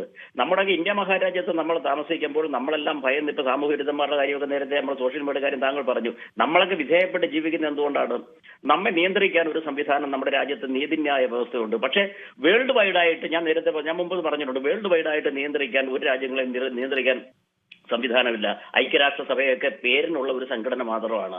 പിന്നെ അവർക്ക് ശക്തിയുണ്ട്, പണമുണ്ട്, നമ്മൾ അനുഭവിക്കുകയല്ലാതെ മറ്റൊരു മാർഗമുണ്ട് എന്ന് എനിക്ക് തോന്നുന്നില്ല. പിന്നീട് ഞാൻ അന്ന് പറഞ്ഞ താങ്കൾക്ക് അറിയാമല്ലോ, വേറൊരു കാര്യം പറഞ്ഞു. ഒരു കാട്ടിൽ ഒരു വലിയ സിംഹം ഉണ്ടായിരുന്നു, അതിനെ ഒതുക്കാൻ വേണ്ടിയിട്ട് കൊച്ചു ജീവികളെല്ലാം കൂടെ ചെയ്ത കാര്യമൊക്കെ താങ്കളോട് മുമ്പ് ഞാൻ പറഞ്ഞിട്ടുണ്ട്. ഇത് ഒന്നിച്ച് നമ്മൾ ഈ മറ്റു രാജ്യങ്ങൾ കയറി അമേരിക്ക ഒതുക്കാതെ ഒന്നുമില്ല. അവിടെ നയതന്ത്രമോ അവിടെ G8 ഒന്നുമില്ല. അവിടെ നമ്മൾ നേരത്തെ കുറെ സുഹൃത്തുക്കൾ പറഞ്ഞല്ലോ. അതുകൊണ്ട് ഒന്നും വെട്ടാൻ വരുന്ന പോത്തിനോട് വേദം ഓതിയിട്ട് കാര്യമൊന്നുമില്ല. ജന്മത്തിൽ ഈ അമേരിക്ക നന്നാവാൻ പോകുന്നില്ല. നമ്മൾ ഈ ലോക അവസാനം വരെ ഇത്ര കാലം കഴിഞ്ഞാലും നമ്മൾ ഈ അമേരിക്കയ്ക്ക് വിധേയപ്പെട്ട് ഇങ്ങനെ കഴിയാനേ കഴിയൂ. പക്ഷേ പറഞ്ഞ പോലെ പച്ചത്തെറിക്ക് മുറി പത്തില്ല. നേരത്തെ സോഷ്യൽ മീഡിയയിലൊക്കെ ഒരുമാതിരി അനാവശ്യം പറഞ്ഞവർ നടപടി എടുക്കാനേ ഉള്ളൂ. ഈ അടിയെ ഉള്ളതിനകത്തൊക്കെ ഉള്ള ഘടകമെന്ന് ഞാൻ മറ്റൊരു രീതി പറയുന്നത് വിഷമം കൊണ്ട് പറയുന്നത്, ഈ അടി ഒന്നിച്ച് നിന്ന് ഈ അമേരിക്ക അടിക്കാതെ നമ്മൾ നയതന്ത്ര ബന്ധമോ ഈസ്റ്റ് ഇന്ത്യ കമ്പനിയോ G8-16 കരാറ് എന്നൊക്കെ പറഞ്ഞുകൊണ്ടിരിക്കുക എന്നുള്ളതല്ലാതെ ഒരു രക്ഷയല്ല അമേരിക്ക എടുത്തത്. അമേരിക്ക നല്ല ഒന്നാം തരം ആട്ടിയാണ് കൊടുക്കേണ്ടത്. അതിന് രാജ്യങ്ങൾ ചേർന്ന് നിന്ന് ഈ അമേരിക്ക ഒതുക്കാതെ അമേരിക്കയ്ക്കുള്ള മാർക്കറ്റിന് വേണ്ടിയിട്ട് ഈ രാജ്യങ്ങളെ വിനിയോഗിച്ചുകൊണ്ടിരിക്കുക. ഇതിനകത്തും ഒരു കാര്യമില്ല. മറ്റു രാജ്യങ്ങളിൽ പ്രശ്നമുണ്ടെങ്കിൽ അതൊക്കെ തീർക്കാനായിട്ട് നമ്മൾ എന്തെങ്കിലും തിട്ടൂരം അമേരിക്കയ്ക്ക് ഈ ലോക രാജ്യങ്ങൾ കൊടുത്തിട്ടുണ്ടോ? ഐക്യരാഷ്ട്രസഭ ലോക ഗുണ്ടകളുടെ സ്ഥാനം, ലോക പോലീസിന്റെ സ്ഥാനം അമേരിക്കയ്ക്ക് പതിച്ചു കൊടുത്തിട്ടുണ്ടോ? എന്തോ ഇവർ ചെയ്യുന്നത്? ഇറാഖി പ്രശ്നം വന്നാൽ ഞങ്ങളത് കയറി അടിക്കുന്നു, ഇറാനി വന്നാൽ ഞങ്ങളത് കയറി അടിക്കുന്നു. അവിടെ എന്നാ പിന്നെ ഈ ചൈനയ്ക്കും ഒക്കെ കയറി അടിച്ചുകൂടെ? അവരൊക്കെ ഈ ലോക പോലീസിന്റെ പട്ടം ഏറ്റെടുത്തുകൂടെ? അപ്പൊ ഈ അമേരിക്ക അടിച്ചു ഒതുക്കാതെ അവിടെ പാവപ്പെട്ട ഇറാന് കുറ്റം പറഞ്ഞിട്ട് കാര്യമൊന്നുമില്ല. അവരെ സ്ഥിരം അടിക്കാൻ ചെന്നാൽ പിന്നെ അവരെ പ്രതിരോധിക്കാതെ മറ്റെന്ത് മാർഗ്ഗമുള്ളത് അവർക്ക്? അവരുടെ മുന്നിൽ ഒരു മാർഗ്ഗമില്ല. ഇറാനൊന്നും ഞാൻ കുറ്റം പറയുന്നില്ല. നമ്മളെ അടിച്ച് നമ്മൾ നോക്കിക്കൊണ്ടിരിക്കും, നമ്മളെ ശക്തി ഉപയോഗിച്ച് നമ്മളും അടിക്കും, നമ്മൾ ചിലപ്പോൾ തകരുമായിരിക്കും. അപ്പൊ ഈ അമേരിക്കയുടെ സാമ്രാജ്യം ഈ ലോകത്തിന് എക്കാലത്തും ആപത്താണ്. ശരി, താങ്കളുടെ അഭിപ്രായം വ്യക്തമാണ്. ശ്രീ സന്തോഷാണ് കണ്ണൂരിൽ. ശ്രീ സന്തോഷ്, താങ്കൾക്ക് എന്ത് തോന്നുന്നു? വീണ്ടും നമ്മളെ ആശങ്കയിലാഴ്ത്തുകയാണോ ഈ പശ്ചിമേഷ്യൻ സാഹചര്യങ്ങൾ? കാരണം മനുഷ്യന്റെ പറഞ്ഞോളൂ സർ. തീർച്ചയായും മനുഷ്യന്റെയും പ്രത്യേകിച്ച് മലയാളികളുടെയും ഒരു മാനസികാവസ്ഥ തുലനം വരുത്തുന്ന ഒരു അവസ്ഥയാണ് ഇപ്പൊ നമുക്കുണ്ടായിരിക്കുന്നത്. ഞങ്ങളുടെ നാട്ടിൽ തന്നെ നമുക്കിപ്പോ അവിടെ നടക്കുന്ന ഓരോ സംഭവങ്ങളും ഞങ്ങളുടെ മലയാളിയെ പോലും സംബന്ധിച്ചിട്ട് നമുക്ക് വല്ലാത്തൊരു വിഷമം തരുന്ന ഒരു അവസ്ഥയാണിത്. കാരണം ഒരിക്കൽ പോലും ചിന്തിക്കാൻ കഴിയാത്ത ഈ നേരത്തെ അദ്ദേഹം പറഞ്ഞ പോലെ ലോക പോലീസ് ചമയുന്ന അമേരിക്കയുടെ ചില നയങ്ങൾക്ക് മാത്രമേ നമുക്കതിനെ അനുകൂലിക്കാൻ പറ്റുള്ളൂ. ചില കാര്യങ്ങളിൽ ബാക്കി എല്ലാത്തിനും അവർ വെറുതെ ചുമ്മാ കയറി ആളാകാൻ നിൽക്കുക എന്നുള്ള ഒരു അവസ്ഥയാണ് ഇപ്പോഴത്തെ അമേരിക്കയുടെ സ്ഥിതി കാണുന്നത്. ഞങ്ങള് പൊതുവെ ഇത്തരത്തിലുള്ള സംഭവങ്ങൾ കാണുമ്പോൾ കേൾക്കുമ്പോൾ നമ്മുടെ നാട്ടിലുള്ള പ്രശ്നങ്ങൾ തന്നെ അവിടെ നടക്കുന്ന ഓരോ സംഭവങ്ങളും തന്നെ നാടിനെ കൂടി ബാധിച്ചിരിക്കുകയാണ്. അപ്പൊ അമേരിക്കയുടെ ഇത്തരം ലോക പോലീസ് ചമയുന്നതിനെതിരെ ശക്തമായിട്ടുള്ള ലോക രാഷ്ട്രങ്ങൾ, ഞാൻ പറയുന്ന ആദ്യം കൊണ്ടുപോയി അടിക്കേണ്ടത് യുഎന്നെയാണ്. അതാണ് ചുമ്മാ വെറുതെ അവര് ആളാകാൻ വേണ്ടി മാത്രം സമ്പന്ന രാഷ്ട്രങ്ങൾക്ക് വേണ്ടി മാത്രം അവര് ഒരു വശത്തേക്ക് നിൽക്കുന്ന ഒരു സമീപനമാണ് ഇപ്പൊ എനിക്ക് തോന്നുന്നത്. പശ്ചിമേഷ്യ എപ്പോഴും ഇങ്ങനെ പ്രശ്നങ്ങൾ ഉണ്ടായിക്കൊണ്ടിരിക്കുന്നത് ഈ അമേരിക്ക എന്ന രാജ്യത്തെ കൊണ്ട് മാത്രമാണ്. ഇറാന്റെ കാര്യം നമുക്ക് വ്യക്തമായിട്ട് അറിയില്ലെങ്കിൽ പോലും അമേരിക്കയുടെ ചില രീതികൾ ചില സമയങ്ങളിൽ നമുക്ക് നല്ലതാണെന്ന് തോന്നുന്നുണ്ട്. ചില കാര്യങ്ങൾ നമ്മുടെ ബിൻ ലാദനെ പോലുള്ള തീവ്രവാദങ്ങൾക്കെതിരെ അവരെ തലയുയർത്തി നിന്നതും അതിനെതിരെ പോരാടിയതൊക്കെ ഞങ്ങൾ അനുകൂലിക്കുന്നു. പക്ഷെ ഇത്തരം വെറുതെ ആവശ്യമില്ലാതെ ചില രാജ്യങ്ങൾക്കെതിരെ പോയി അവിടുത്തെ സമ്പത്തുകൾ കൈപ്പറ്റുക, എന്നിട്ട് അവരെ ഉപദ്രവിക്കുക, അത് മറ്റുള്ള ലോകരാഷ്ട്രങ്ങൾക്ക് തലവേദനയാകുക എന്നുള്ളത് അമേരിക്കയുടെ ഏറ്റവും ഒരു വൃത്തിയായിട്ട് നയം മാത്രമാണ്. അവർ കുറച്ചുകൂടി പക്വതയോടെ ചിന്തിക്കേണ്ട ഒരു കാലം വന്നെത്തിയിരിക്കുകയാണ്. ട്രംപിന്റെ ഇത്തരം ഒരു വല്ലാത്തൊരു ഗുണ്ടാ സംഘങ്ങൾ സംസാരിക്കുന്ന രീതിയിലുള്ള ഒരു ന്യായവും ഇല്ലാത്ത രീതിയിലുള്ള അദ്ദേഹത്തിന്റെ വൃത്തികെട്ട ചില വെല്ലുവിളികളൊക്കെ കേൾക്കുമ്പോൾ തന്നെ നമുക്ക് തന്നെ അറപ്പ് തോന്നുകയാണ് സർ. ശരി, താങ്കളുടെ അഭിപ്രായം വളരെ വ്യക്തമാണ്. ശ്രീ മുഹമ്മദാണ് മഞ്ചേരിയിൽ നിന്ന്. ശ്രീ മുഹമ്മദ്, താങ്കൾക്ക് എന്ത് തോന്നുന്നു? വീണ്ടും നമ്മളെ ആശങ്കയിലാഴ്ത്തുകയാണോ ഈ സാഹചര്യം, പശ്ചിമേഷ്യൻ സാഹചര്യം? നമസ്കാരം കിരൺ സാറേ. നമസ്കാരമുണ്ട്. പിന്നെ യുദ്ധം തീർന്നു പറഞ്ഞപ്പോ കുറച്ച് ദിവസം മുമ്പ് എല്ലാരും വലിയ സന്തോഷത്തിലായിരുന്നു. ഇവിടെ എല്ലാവരും വളരെ സന്തോഷത്തില്. ഇപ്പൊ രണ്ടാമതും ഇറാനെ അടിച്ചമർത്തി പൊരിച്ച് കച്ചി കൊടുക്കുമെന്ന് പറയുന്നുണ്ട്. ഈ ട്രംപിന് ആരാന്താ ഒന്നും ചെയ്യാത്തത്? അയാൾ ഈ പശ്ചിമേഷ്യന്റെയും ഈ ലോകത്തിന്റെയും എല്ലാം നേതാവായിക്കൊണ്ടിരിക്കുക. ഇവിടെ വലിയ വലിയ ബിൽഡിങ്, അതിൻ്റെ ഉള്ളിൽ മനുഷ്യനെ കിടക്കുന്നത്, പൊളിഞ്ഞാടി കിടക്കുന്ന ബിൽഡിങ്. ഇത്തരം സന്ദർഭത്തിൽ വീണ്ടും അക്രമം ഉണ്ടാക്കുക എന്ന് പറഞ്ഞാൽ ഇയാൾ എന്ത് മനുഷ്യനാ? ഇയാൾക്ക് ഒരു കണ്ണിച്ചോരല്ലാത്ത ഒരു സാധനമാണ് ഈ ട്രംപ് എന്ന് പറഞ്ഞാൽ. ഈ ട്രംപിനെ ഏറ്റവും എല്ലാ ആൾക്കാരും ഒരുമിച്ചിട്ട് അയാളെ എന്ത് ചെയ്യണം? അയാളെ ഇവിടുന്ന് ഇല്ലാതാക്കണം, എല്ലാ രാജ്യങ്ങളും ഒരുമിച്ചിട്ട്. ഇത് അയാൾ വലിയ ആള്. അയാൾ നേരം പ്രത്യേകിച്ചാൽ ഇന്ന് യുദ്ധം ഉണ്ടാക്കണം എന്ന് തോന്നുക. പിന്നെ കുറച്ച് ദിവസം കഴിഞ്ഞിട്ട് അറിയാം എന്നാ തീർന്നു അറിയാം. അപ്പൊ ഇവിടെ നമ്മളെല്ലാരും പറഞ്ഞു എണ്ണക്ക് വില പറഞ്ഞു, മറ്റേന് വില പറഞ്ഞു, വേറെ ഗ്യാസിനൊക്കെ കിട്ടും, സുലഭമായി കിട്ടാനൊക്കെ തുടങ്ങി എന്നൊക്കെ പറഞ്ഞ് വലിയ സന്തോഷത്തിൽ നിൽക്കുമ്പോഴാണ് ഇപ്പൊ ചെങ്ങായി പറയുന്നത് ഇവിടെ ആകെ ഇറാനെ തരിശാക്കുന്ന അറിയണത്. ഇതിന് അവിടെ നേരിടാൻ ആളുണ്ടോ ഇല്ല എന്നുള്ളതാണ് ഒന്ന് അന്വേഷിക്കേണ്ടത്. പശ്ചിമേഷ്യൻ രാജ്യം ഇങ്ങനെ എന്തൊരു കഷ്ടകാലം. മനുഷ്യനല്ലേ മരിച്ചു പോകുന്നത്. ഈ യുദ്ധം എന്ന് പറഞ്ഞാൽ മനുഷ്യന്റെ ഈ ലോകത്തിന്റെ സർവനാശ. അതാണ് മനസ്സിലാക്കേണ്ടത്. യുദ്ധം അവിടെ ആണെങ്കിലും കൂടിയിട്ട് ഇവിടെ നമുക്ക് നാശമുണ്ട്. ഇവിടെ ചായക്ക് പിന്നെ ശരി. നമ്മൾ വാങ്ങുന്ന സാധനത്തിനൊക്കെ ഡബിൾ വില കൊടുക്കുക. അപ്പൊ നമ്മളുടെ സഹോദരങ്ങളുടെ ജീവന് ആശങ്ക തുടങ്ങി. നമ്മൾ ചായക്ക് പോലും വില കൂടുതൽ കൊടുക്കേണ്ട അവസ്ഥ പശ്ചിമേഷ്യൻ യുദ്ധം ഉണ്ടാക്കിയിട്ടുണ്ട്.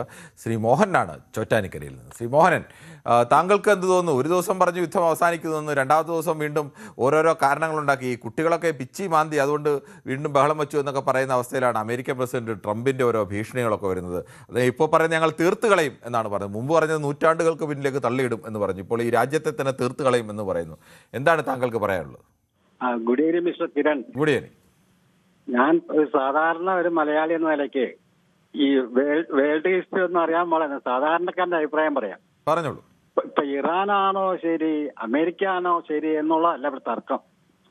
ഇത് സാധാരണ ജനങ്ങളുടെ എല്ലാവരുടെയും ജീവിതം ബുദ്ധിമുട്ടിക്കാണുള്ളൂ. ഞാൻ പറയുകയാണെങ്കിൽ ഈ അമേരിക്കയുടെ ഈ അല്പം ഒരു അഹങ്കാരം, അയാൾക്ക് അയാളുടെ നാട്ടിൽ തന്നെ, ഞാൻ സാധാരണ അറിവ് തന്നെ അവിടുത്തെ നാട്ടിൽ തന്നെ ആൾക്കാരുടെ അംഗീകാരം ഇല്ലെന്നുള്ളതാണ് പൊതുവെ പറഞ്ഞു കേൾക്കുന്നത്.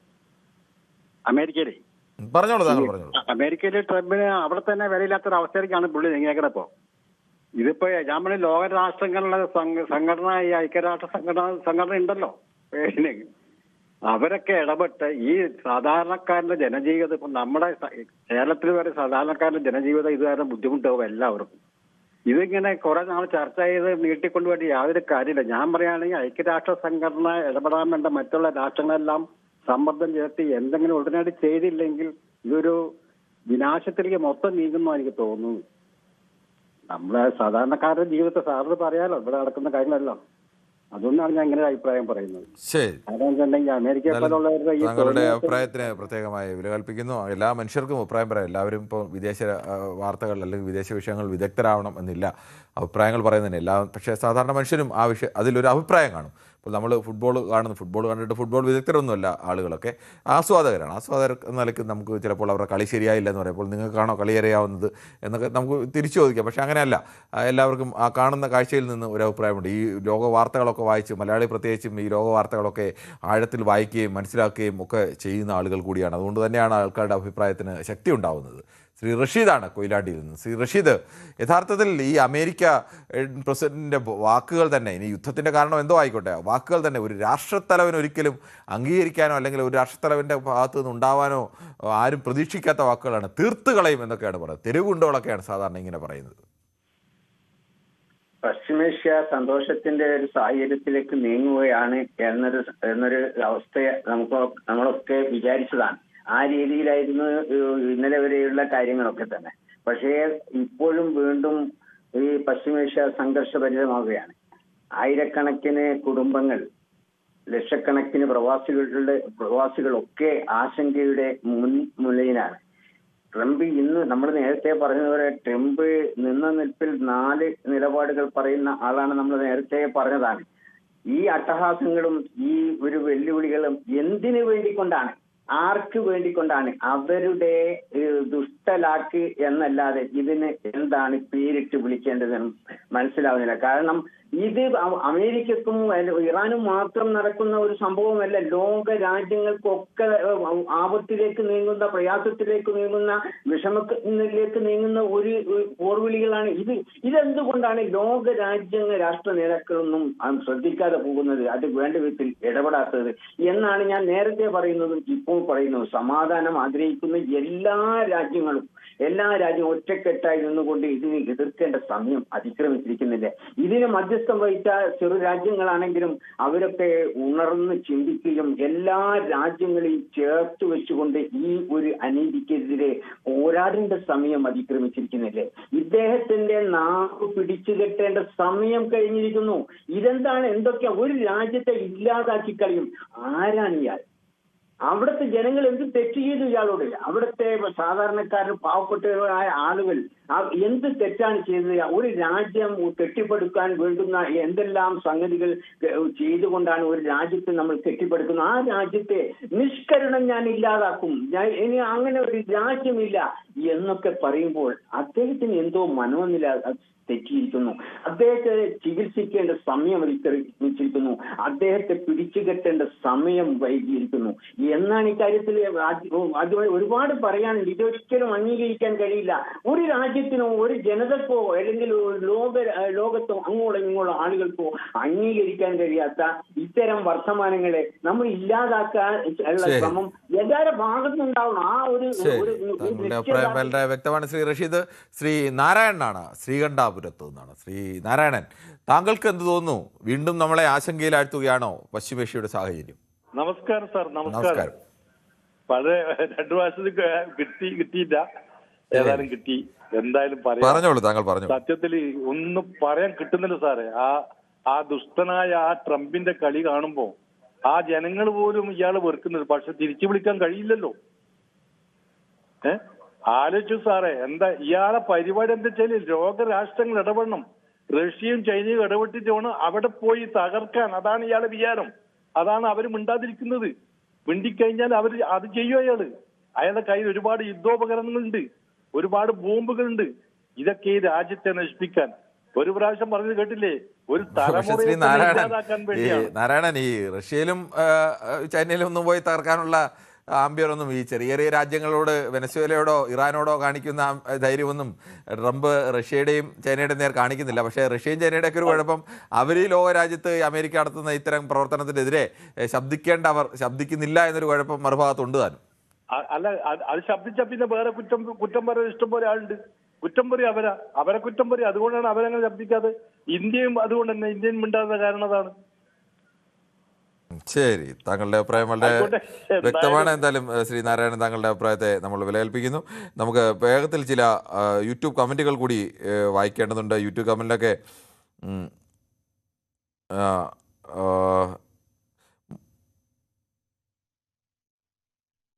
വരിക സഹന സമര സമയമായി എന്നൊക്കെ ശശിരൻപിള്ള പറയുന്നത് എന്താണെന്ന് എനിക്ക് മനസ്സിലായില്ല. നല്ല മഴയും തണുപ്പും അല്പസമയം ഉറങ്ങിപ്പോയി ജയകുമാർ എന്നൊക്കെ പറയുന്നു. അമേരിക്കയ്ക്കെതിരെ ഒരു മനുഷ്യമതിൽ കെട്ടിയാലോ എന്ന് മുരളി ചോദിക്കുന്നു. മുരളി ചിലപ്പോൾ തമാശയായിട്ടായിരിക്കും പറയുന്നത്, പക്ഷേ ലോകത്തെവിടെയും അനീതി ഉണ്ടാകുമ്പോൾ അതിനെതിരെ പ്രതിഷേധിക്കുക എന്നുള്ളത് മനുഷ്യ സഹജമായ ഒരു വികാരമാണ്. അങ്ങനെ ഒരു സാഹോദര്യം എപ്പോഴും വേണം. അതിനെ തമാശയായിട്ടല്ല കാണേണ്ടത്, അതിനെ ഒരു ഗൗരവമായ മനുഷ്യൻ്റെ ഉത്തരവാദിത്തമായിട്ടാണ് കാണേണ്ടത്. അമേരിക്കയിൽ യുദ്ധം നടക്കുന്നതിന് അല്ലെങ്കിൽ അമേരിക്ക ചെയ്യുന്നതിന് ഇവിടെ എന്തിനാണ് മനുഷ്യമതിൽ കെട്ടുന്നതെന്ന് ചോദിച്ചാൽ, അങ്ങനെ ലോകത്താകമാനമുള്ള മനുഷ്യർ അത്തരം പ്രതിരോധങ്ങൾ തീർക്കുമ്പോഴാണ് ഇത്തരം സാമ്രാജ്യത്വമൊക്കെ നമുക്ക് നേരിടാൻ കഴിയുന്നത്. അതിനെ തമാശയായി കാണുന്നത് നമ്മൾ ശരിയായ ഒരു രീതിയല്ല. ഒരു മാനവിക സ്നേഹമുള്ള ആർക്കും അങ്ങനെ കഴിയില്ല. അതോടൊപ്പം തന്നെ മഴയെപ്പറ്റിയുള്ള ചർച്ചയാണെന്ന് തോന്നുന്നു മറ്റ് ചിലരൊക്കെ തമ്മിൽ. അമേരിക്ക ഒരു വൃത്തികെട്ട രാഷ്ട്രം തന്നെയാണ്. ഏത് രാജ്യത്തെയും കയറി എന്തും പറയാം. താൻ തന്നെ വലിയവൻ, താൻ തന്നെ ലോക പോലീസ് തുടങ്ങിയതല്ലേ കുറേ നാളുകളായി നിലനിൽക്കുന്നത്. എല്ലാ രാജ്യങ്ങളും ഒറ്റക്കെട്ടായി നിൽക്കണമെന്ന് MS ഷാജി പറയുന്നുണ്ട്. അതോടൊപ്പം തന്നെ ഇ ഡി കേസൊക്കെ ഇതിനകത്ത് പറഞ്ഞതെന്ന് എനിക്ക് തീരെ മനസ്സിലാവുന്നില്ല. രാവിലെ ന്യൂസ് 8 നടപ്പാത കയ്യേറുന്നതിനെ കുറിച്ചൊരു പരിപാടി ഉണ്ടായിരുന്നു. അത് പൊതുവേദിയിൽ ചർച്ച ചെയ്യണം, കാരണം ഒരുപാട് സ്ഥലത്ത് ഈ പ്രശ്നമുണ്ടെന്ന് സന്തോഷ് പറയുന്നു. സന്തോഷ്, തീർച്ചയായും ഞങ്ങൾ അത്തരം ഒരു പ്രോഗ്രാം സംപ്രേഷണം ചെയ്തത് കേരളത്തിലെ പല പ്രധാനപ്പെട്ട നഗരങ്ങളിലും നടപ്പാതകൾ മനുഷ്യന് സ്വസ്ഥമായി നടന്നു പോകാനുള്ളതാണ്.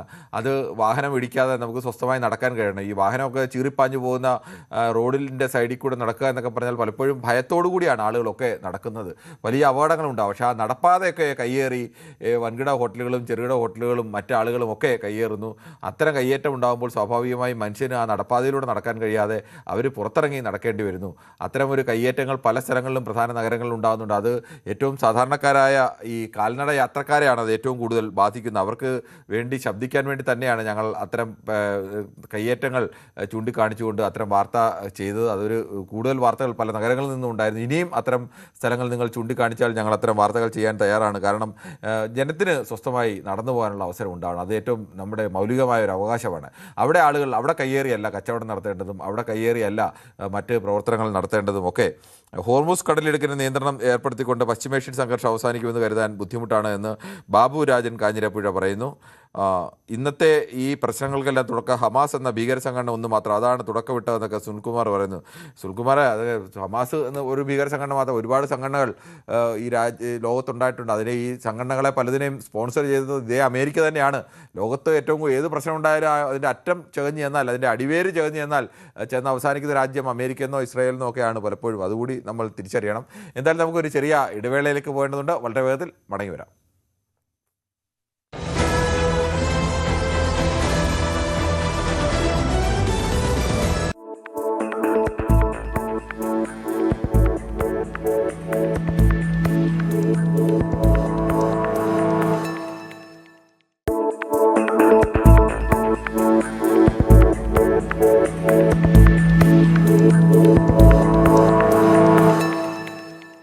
ഇന്ത്യൻ വിദേശകാര്യമന്ത്രി ഡോക്ടർ എസ് ജയശങ്കർ പാക് അധിനിവേശ കാശ്മീരിനെ കുറിച്ച് നടത്തിയ പ്രസ്താവനകൾ രാജ്യാന്തര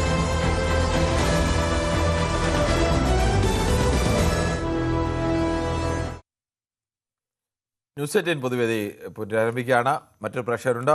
ശ്രീ മോഹൻദാസ് ആണ്, ഇരിങ്ങാലക്കുടയിൽ നിന്നാണ് വിളിക്കുന്നത്. ശ്രീ മോഹൻദാസ്, ഒരു തരത്തിൽ അവസാനിച്ചു എന്ന് കരുതി ആശ്വസിച്ചിരിക്കുമ്പോഴാണ് വീണ്ടും ഇടുത്തി പോലെ ഇരുഭാഗത്തു നിന്നും ആക്രമണം ഉണ്ടാവുന്നത്. എന്താണ് താങ്കൾക്ക് പറയാനുള്ളത്? എനിക്ക് പറയാനുള്ളത്, ഈ വീണ്ടും യുദ്ധം പുറപ്പെട്ടെന്ന് നമ്മൾ പറയുമ്പോൾ അതിന് മെയിൻ ആയിട്ടുള്ള നമ്മൾ ആലോചിക്കേണ്ട റൂട്ട് കാസ് ആണ് ഈ യുദ്ധം തന്നെ. അതായത് ഈ പറഞ്ഞ ഇസ്രയേൽ, ഇറാൻ അല്ലെങ്കിൽ അമേരിക്ക ഇൻവോൾവ് ചെയ്യുന്ന ഈ യുദ്ധം തന്നെ സ്റ്റാർട്ട് ചെയ്തത് എവിടെ നിന്നാണ്? അതായത് സമാധാനമായിട്ട് കഴിഞ്ഞിരുന്ന ഈ ലോകത്ത്, അതായത് ഞാൻ പറയുകയാണെങ്കിൽ ഇസ്രയേലില് പോയി ഈ പറഞ്ഞ ഹമാസിന്റെ അല്ലെങ്കിൽ പലസ്തീനിസിന്റെ ആൾക്കാർ പോയിട്ട് ജോലി ചെയ്ത് സമ്പാദിച്ച് കൊണ്ടുവന്ന് അങ്ങനെ ഒരു എന്താ പറയാ വളരെ നല്ല സൗഹൃദമായിട്ട് നടന്നിരുന്ന ഒരു സാഹചര്യത്തില് ലോകത്തിൽ ഒരു പ്രശ്നവും ഉണ്ടായിരുന്നില്ല ആ കാലഘട്ടത്തില്. പെട്ടെന്നാണ് ഈ പറഞ്ഞ ഒക്ടോബർ 7 ഒരു 1,500 മിസൈൽസ് ഇസ്രയേലിൽ ഇട്ടും കഴിഞ്ഞിട്ട് 1200 പേര് മരിക്കാനിട വന്നത്. അതാണ് മെയിൻ റൂട്ട് കാസ്. അതിനു മുൻപ് പല പ്രശ്നങ്ങളുണ്ട് ഇവര് തമ്മിലുള്ള, പലസ്തീൻ, ഇസ്രയേൽ തമ്മിലുള്ള പല പ്രശ്നങ്ങളുണ്ട്. ഓക്കെ, അതൊക്കെ മാറ്റി വെക്കുക. പക്ഷെ ഞാൻ പറഞ്ഞ ഒരു 2-3-4 കൊല്ലമായിട്ട് അവർ സുഖമായിട്ട് സമാധാനത്തിൽ ജീവിച്ചിരുന്ന ആൾക്കാരാണ്. അതിനുശേഷമാണ് ഈ പറഞ്ഞ ഹമാസ് പെട്ടെന്നൊരു സുപ്രഭാതത്തിൽ ഈ ബോംബിട്ടും കഴിഞ്ഞിട്ട് 10,200 ഇസ്രയേലുകാരെ കൊല്ലുന്നതും അന്ന് ഈ പറഞ്ഞ നെതന്യാഹു പ്രഖ്യാപിച്ചു ഓരോ ആൾക്കാർക്കും ഞാൻ പ്രതികാരം വീട്ടും, ഞാൻ ഓരോ ആൾക്കാർക്കും ഇങ്ങനെ ചെയ്യും അങ്ങനെ ചെയ്യും എന്നൊക്കെ പറഞ്ഞിട്ട്. അതല്ലേ മെയിൻ റൂട്ട് കാസ് അല്ലെ? അതിൽ നിന്ന് തുടങ്ങിയതാണല്ലോ ഈ യുദ്ധം. താങ്കളതിനെ ശരി, താങ്കളുടെ അഭിപ്രായം അങ്ങനെ ഓരോരുത്തർക്കും ഇത് സംബന്ധിച്ച് വ്യത്യസ്തമായ അല്ല, ഞാൻ പറയുന്നത് അതിന്റെ റൂട്ട് കാസ് ആണ്. അതിനുശേഷം അമേരിക്ക ഇൻവോൾവ് ആവുന്നത്. ശ്രീ മോഹൻദാസ്, അത് ഓരോ ആളുകളും യുദ്ധത്തിന്റെ സാഹചര്യത്തെ കുറിച്ച്, റൂട്ട് കോസിനെ കുറിച്ച് വ്യത്യസ്തമായ രീതിയിലാണ് കാണുന്നത്. അതൊരു നമ്മളിപ്പോൾ രണ്ടുപേർ തമ്മിൽ സംസാരിച്ച് അതിനകത്തൊരു തീർപ്പ് കൽപ്പിക്കാവുന്ന ഒന്നല്ല. അമേരിക്കയുടെ പക്ഷത്ത് ന്യായം കാണുന്ന ആളുകളും അമേരിക്കയുടെ പക്ഷത്ത് ന്യായമേ കാണാത്ത ആളുകളും അല്ല, ഞാൻ പറഞ്ഞത് അത് താങ്കളുടെ അഭിപ്രായത്തെ പൂർണ്ണമായി മാനിക്കുന്നു. അങ്ങനെ ഓരോരുത്തർക്കും അവരുടെ അഭിപ്രായങ്ങളുണ്ട്. അത് ആ റൂട്ട് കോസിന്റെ അഭിപ്രായത്തിലേക്ക് നമുക്കിപ്പോൾ തൽക്കാലം ചർച്ച കൊണ്ടുപോകാൻ നിർവാഹമില്ലാത്തതുകൊണ്ടാണ്. താങ്കളെ ഞാൻ തർക്കിക്കാൻ വരില്ല. ഞാൻ പറയുന്ന അമേരിക്ക എന്നെ ന്യായീകരിക്കല്ല ഞാൻ ചെയ്യുന്നത്. അമേരിക്ക ഈവൻ സംടൈംസ് ഇപ്പൊ പറയുന്നതല്ല നാളെ പറയുന്നതല്ല മറ്റന്നാൾ പറയുന്നത്. അത് even against India also he has told lot of things. നമ്മൾ അതിനെപ്പറ്റി അമേരിക്കനെ ഞാൻ ജസ്റ്റിഫൈ ചെയ്യുന്നേ ഇല്ല. ഞാൻ പറയണത് ഈ യുദ്ധം പുറപ്പെടാൻ തന്നെ റൂട്ട് കാസ് അതായിരുന്നു. അതിനുശേഷമാണ് ഈ പറഞ്ഞ ഇത്രയും പ്രശ്നങ്ങൾ വന്നത്. Of course Iran have full right, അവർക്ക് തീർച്ചയായിട്ടും ഫുൾ അധികാരമുണ്ട്. അവരെ ഈ ഹോർമോസ് എന്നുള്ള കടൽ തീരത്ത് കപ്പൽ പോകുന്നത് നിയന്ത്രിക്കാനുള്ള എല്ലാ അധികാരങ്ങൾക്കും അവർക്കുണ്ട്. പക്ഷെ അമേരിക്ക വിചാരിക്കുന്നത് ഞാനാണ് സൂപ്പർ പവർ, ഞാനാണ് ലോക പോലീസ്, എനിക്ക് അവിടെ ഇടപെടണം, നിങ്ങൾ ഒരു കപ്പൽ നിർത്താൻ പാടില്ല. ഓക്കെ, കപ്പൽ നിർത്തേണ്ട, പക്ഷെ അതിനുള്ളതായിട്ടുള്ള സജ്ജീകരണങ്ങൾ ചെയ്തു കൊടുക്കണ്ടേ? ശരി, നിങ്ങളുടെ അഭിപ്രായം വ്യക്തമാണ്. ശ്രീ മോഹൻദാസ്, കോവളത്ത് നിന്നും ശ്രീ അരവിന്ദനാണ്. ശ്രീ അരവിന്ദൻ, താങ്കൾക്ക് എന്ത് തോന്നുന്നു? വീണ്ടും നമ്മളെ അസമാധാനത്തിലേക്ക് തള്ളിയിടുകയാണോ ട്രംപും ഇറാനും ചേർന്ന്? ഹമാസ് ആണ് ഇത് തുടങ്ങി വെച്ചെങ്കിലും ഇത് നീളുന്നതിന്റെ പുറകിൽ റഷ്യയും ചൈനയുമാണ്. റഷ്യയും ചൈനയും ഇറാനെ സഹായിക്കുന്നതുകൊണ്ടാണ് ഇത്രയും യുദ്ധം നീളാനുള്ള കാരണം അവരുടെ ഇന്റർനെറ്റ് സൗകര്യങ്ങളെല്ലാം ഇറാന് കൊടുത്തിട്ടുണ്ട്. അതിനാൽ അവർക്ക് നിഷ്പ്രയാസം അയൺ ഡോമും എല്ലാം തകർക്കാൻ കഴിയുന്നു. അതാണ് അവരങ്ങനെ അവരത്രയെങ്കിലും ചെയ്യണ്ടേ ശ്രീ അരവിന്ദൻ? അവരത്രയെങ്കിലും ചെയ്യണ്ടേ? അവർ ചെയ്യുന്നത് എന്തുകൊണ്ടാണ്? ജനങ്ങൾക്ക് ഉപകാരപ്പെടാനൊന്നുമല്ല. പിന്നെ ഇറാൻ എന്ന് പറയുന്ന രാജ്യത്തെ അമേരിക്കയും ഇസ്രയേലും ചേർന്ന് തകർത്ത് തരിപ്പണമാക്കാമെന്ന് തീരുമാനിക്കുമ്പോൾ എനിക്കറിയില്ല അവർ സഹായം ചെയ്തു. അത്രയെങ്കിലും സഹായം ചെയ്തെങ്കിൽ നല്ല കാര്യമെന്നാണ് പറയുന്നത്. ദുർബലരായ ആളുകൾക്ക് നേരെ ശക്തരാക്രമണം നടത്തുമ്പോൾ അവരെ സഹായിക്കാൻ അത്രയെങ്കിലും റഷ്യയും ചൈനയും ഒക്കെ ചെയ്തെങ്കിൽ നല്ല കാര്യം. അതിന്റെ ഉദ്ദേശം വേറെയാണ്. എന്ത് ഉദ്ദേശമായാലും അമേരിക്കയുടെ ഹുങ്കിന് നേരെ ഒരു ചെറു രാജ്യത്തിനെ ആക്രമിച്ച് അങ്ങ് തീർക്കാം എന്ന് കരുതിയല്ലേ അവർ വന്നത്. ആദ്യത്തെ ദിവസം തന്നെ അവർ ആ രാജ്യത്തിന്റെ പരമോന്നത നേതാവിനെ കൊന്നാണ് തുടങ്ങിയത്. പക്ഷേ ഇപ്പോഴും ആ രാജ്യം ന്യായം ആരുടെ ഭാഗത്തായാലും ആ രാജ്യത്തെ ന്യായീകരിക്കൊന്നുമല്ല. പക്ഷേ ആ രാജ്യത്തിന്റെ നേരെ ആക്രമണം നടത്തി അവരെ അങ്ങ് തീർക്കാം എന്ന് കരുതി അമേരിക്കയും ഇസ്രയേലിലൂടെ വന്നിട്ട് ഇതുവരെ തീർക്കാനൊന്നും കഴിഞ്ഞിട്ടില്ലെന്ന യാഥാർത്ഥ്യം കൂടിയുണ്ട്. പക്ഷേ ഇതിന്റെ പിന്നില് ഇറാന്റെ തീവ്രവാദമാണെന്നുള്ളത് മറക്കരുത്. അല്ലെ, ഇറാന്റെ തീവ്രവാദം തീർക്കേണ്ട ഉത്തരവാദിത്തമൊന്നും അമേരിക്കയ്ക്കില്ലല്ലോ. അമേരിക്കയിൽ വന്ന് ഇറാൻ ഏതെങ്കിലും തരത്തിൽ തീവ്രവാദമായിട്ട് ചെല്ലുന്നോ? ഇല്ലല്ലോ. ഇറാന്റെ തീവ്രവാദം ഉണ്ടെങ്കിൽ ആ രാജ്യം നോക്കിക്കോളും. അല്ലാതെ അവിടെ ഇപ്പൊ ഇന്ത്യയിൽ തീവ്രവാദം ഉണ്ടെങ്കിൽ ഇന്ത്യൻ തീവ്രവാദം തീർക്കാൻ അമേരിക്ക വരുമോ? ഇല്ലല്ലോ. വരാത്തതിന്റെ കാര്യം എന്താ? ഇന്ത്യ കയറി അടിച്ചാൽ ഇന്ത്യ തിരിച്ചടിക്കാൻ ശേഷിയുള്ള രാജ്യമായിട്ട് വരത്തില്ല. ചൈനയിലുണ്ടെങ്കിൽ അവിടെ ചെല്ലുവോ? ഇല്ല. റഷ്യയിലുണ്ടെങ്കിൽ ചെല്ലുവോ? ഇല്ല. ഇത് ഇറാനെ പോലുള്ള രാജ്യത്തോ വെനസ്വേലയെ പോലുള്ള രാജ്യത്തൊക്കെ അല്ലേ അമേരിക്ക ചെല്ലൂ. അല്ലാതെ ശേഷിയുള്ള രാജ്യങ്ങളോട് മുട്ടാൻ അമേരിക്ക ചെല്ലുവോ? അത് ചെല്ലില്ല. അല്ല, അപ്പൊ പിന്നെ ആ തെരുവിലൊരു തെമ്മാടി ഒരുത്തരെ അടിക്കുകയാണെങ്കിൽ അവന്റെ ന്യായമൊന്നും നോക്കാതെ ആ ദുർബലന് വേണ്ടി സഹായം ചെയ്യുക എന്ന് പറയുന്നത് മനുഷ്യ സഹജമായ ഒരു സ്വഭാവമല്ലേ? ആരാലും ചെയ്തു പോവില്ലേ? മുഴുവൻ അമേരിക്ക തെമ്മാടി എന്ന് പറയാനും പറ്റില്ല. പിന്നെ എങ്ങനെയാണ് അത് താങ്കൾ കാണുന്നത് അമേരിക്കയെ? അമേരിക്ക ഒരു ഇപ്പൊ ഈ ട്രംപ് വന്നതിന് ശേഷമാണ് വാക്കിന് സ്ഥിരതയില്ലാത്ത ഒരു രാജ്യമായിട്ട്. മുമ്പും അമേരിക്ക തന്നെയല്ലേ? എന്തിനായിരുന്നു അവർ ഇറാഖിനെ ആക്രമിച്ച് അവിടെ രാസായുധമുണ്ടെന്ന് പറഞ്ഞു? രാസായുധം എവിടെങ്കിലും കണ്ടെത്തിയായിരുന്നോ? അഫ്ഗാനിസ്ഥാനിലെല്ലാം താലിബാനെ അവസാനിപ്പിക്കുന്നു പറഞ്ഞു. ഇപ്പോൾ താലിബാൻ അഫ്ഗാനിസ്ഥാൻ ഭരിക്കുന്ന അവസ്ഥയല്ലേ കൊണ്ടെത്തിച്ചത്? അവർ ഏത് രാജ്യത്ത് പോയി ഇടപെട്ടാണ് ആ രാജ്യത്ത് അമേരിക്ക ഇടപെട്ട ഏതെങ്കിലും ഒരു രാജ്യത്ത് ഞങ്ങൾ സമാധാനം കൊണ്ടുവന്നു, ആ രാജ്യത്തെ ജനങ്ങൾക്ക് പിന്നീട് സമാധാനത്തെ ജീവിക്കാനുള്ള അവസ്ഥ ഉണ്ടാക്കി? അങ്ങനെ ഏതെങ്കിലും ഒരു രാജ്യം ഉദാഹരണം പറയാനുണ്ടോ? അതില്ല. അവരുടെ ലക്ഷ്യം സമ്പത്ത് തന്നെയാണ്. ചെറു രാജ്യങ്ങളിലുള്ള സമ്പത്ത് പിടിച്ചടക്കുക. പണ്ട് ബ്രിട്ടീഷുകാർ ചെയ്ത മാതിരി. അല്ലാതെ വേറെ ലക്ഷ്യങ്ങളൊന്നും അമേരിക്കയ്ക്കില്ല. ശരി ശ്രീ അരവിന്ദൻ, താങ്കളുടെ അഭിപ്രായം വ്യക്തമാണ്. ശ്രീജിത്താണ് കോഴിക്കോട്. ശ്രീജിത്ത്, താങ്കൾക്ക് പറയാം. നമസ്കാരം. നമസ്കാരം സാർ, ഇത് വ്യക്തമായിട്ട് പറഞ്ഞ അമേരിക്കയുടെ സാമ്രാജ്യത്വ മോഹങ്ങളായിട്ട് ബന്ധപ്പെട്ടിട്ടുള്ള യുദ്ധങ്ങളാണിത്. അല്ലാതെ ഇറാൻ വല്ല തീവ്രവാദ പ്രവർത്തനം നടത്തിയതുകൊണ്ട് അതിന്റെ ഭാഗമായിട്ടുണ്ടായതൊന്നല്ല. ഈ അമേരിക്കയുടെ സാമ്രാജ്യത്വ മോഹം, അവർക്കുള്ള ആഗോള ശക്തി എന്ന പവർ, അതിന് ചോദ്യം ചെയ്യപ്പെടാൻ ഇന്നിപ്പോ ആരുമില്ല. റഷ്യയില്ല, അതമ്മ പഴയ സോവിയറ്റ് യൂണിയൻ ഇല്ല. 90കളുടെ അവസാനത്തിൽ സോവിയറ്റ് യൂണിയന്റെ തകർച്ച അത് ലോകക്രമത്തെ വല്ലാതെ ബാധിച്ചു. ഇതിപ്പോ ഏക ലോക ധ്രുവക്രമത്തിലേക്ക് അമേരിക്ക ഒരു ചോദ്യം ചെയ്യപ്പെടാൻ പറ്റാത്തൊരു ശക്തിയായിട്ട് വന്നത് കാരണം തന്നെയാണ് ഇത്തരം വിഷയങ്ങളിൽ നമുക്ക് മീൻസ് ഇന്ത്യ പോലുള്ള അല്ലെങ്കിൽ ചൈന പോലുള്ള അല്ലെങ്കിൽ മറ്റു രാജ്യങ്ങൾക്ക് ഒരു പവർ, ഒരു ശബ്ദം പോലും അനക്കാൻ പറ്റാതിരിക്കുന്നത്. അതിന് വ്യക്തമായ ഉത്തരവാദിത്വം നമ്മളെ UN പോലുള്ള ഇന്ന് എന്താ പറയുക നോക്കുകുത്തികളുമായിട്ട് ഉള്ള ആ ഒരു അന്താരാഷ്ട്ര സംഘടന അതെന്തിനു വേണ്ടി പ്രവർത്തിക്കുന്നു എന്നുള്ളത് നമ്മൾ ലോകം വിലയിരുത്തേണ്ടതാണ്. ഇതിപ്പോ ലോകക്രമത്തില് ഇത് ആഗോള സാമ്പത്തിക വ്യവസ്ഥ ഏത് തരത്തിൽ ബാധിക്കുന്നു എന്നുള്ളത് നമ്മൾ കണ്ടിരിക്കുന്നത്. ഇന്ത്യയിൽ തന്നെ നമ്മൾ കണ്ടിരിക്കുന്നു. നമ്മളെ ചായക്ക് വരെ വില കൂടി. ഇപ്പൊ വ്യക്തമായി ഇത്തരം കാര്യങ്ങളോട് ശക്തമായ രീതിയിൽ പ്രതികരിക്കാനുള്ള ഒരു ബോഡി ഇന്നിപ്പോ ലോകത്തില്ല. അമേരിക്ക എന്ത് ചെയ്താലും അതിനെ ഒന്നുകിൽ മിണ്ടാതിരിക്കുക, അല്ലെങ്കിൽ അതിനെ അനുകൂലിക്കുക എന്നുള്ളതാണ് ഇപ്പോൾ ഒരു നയം.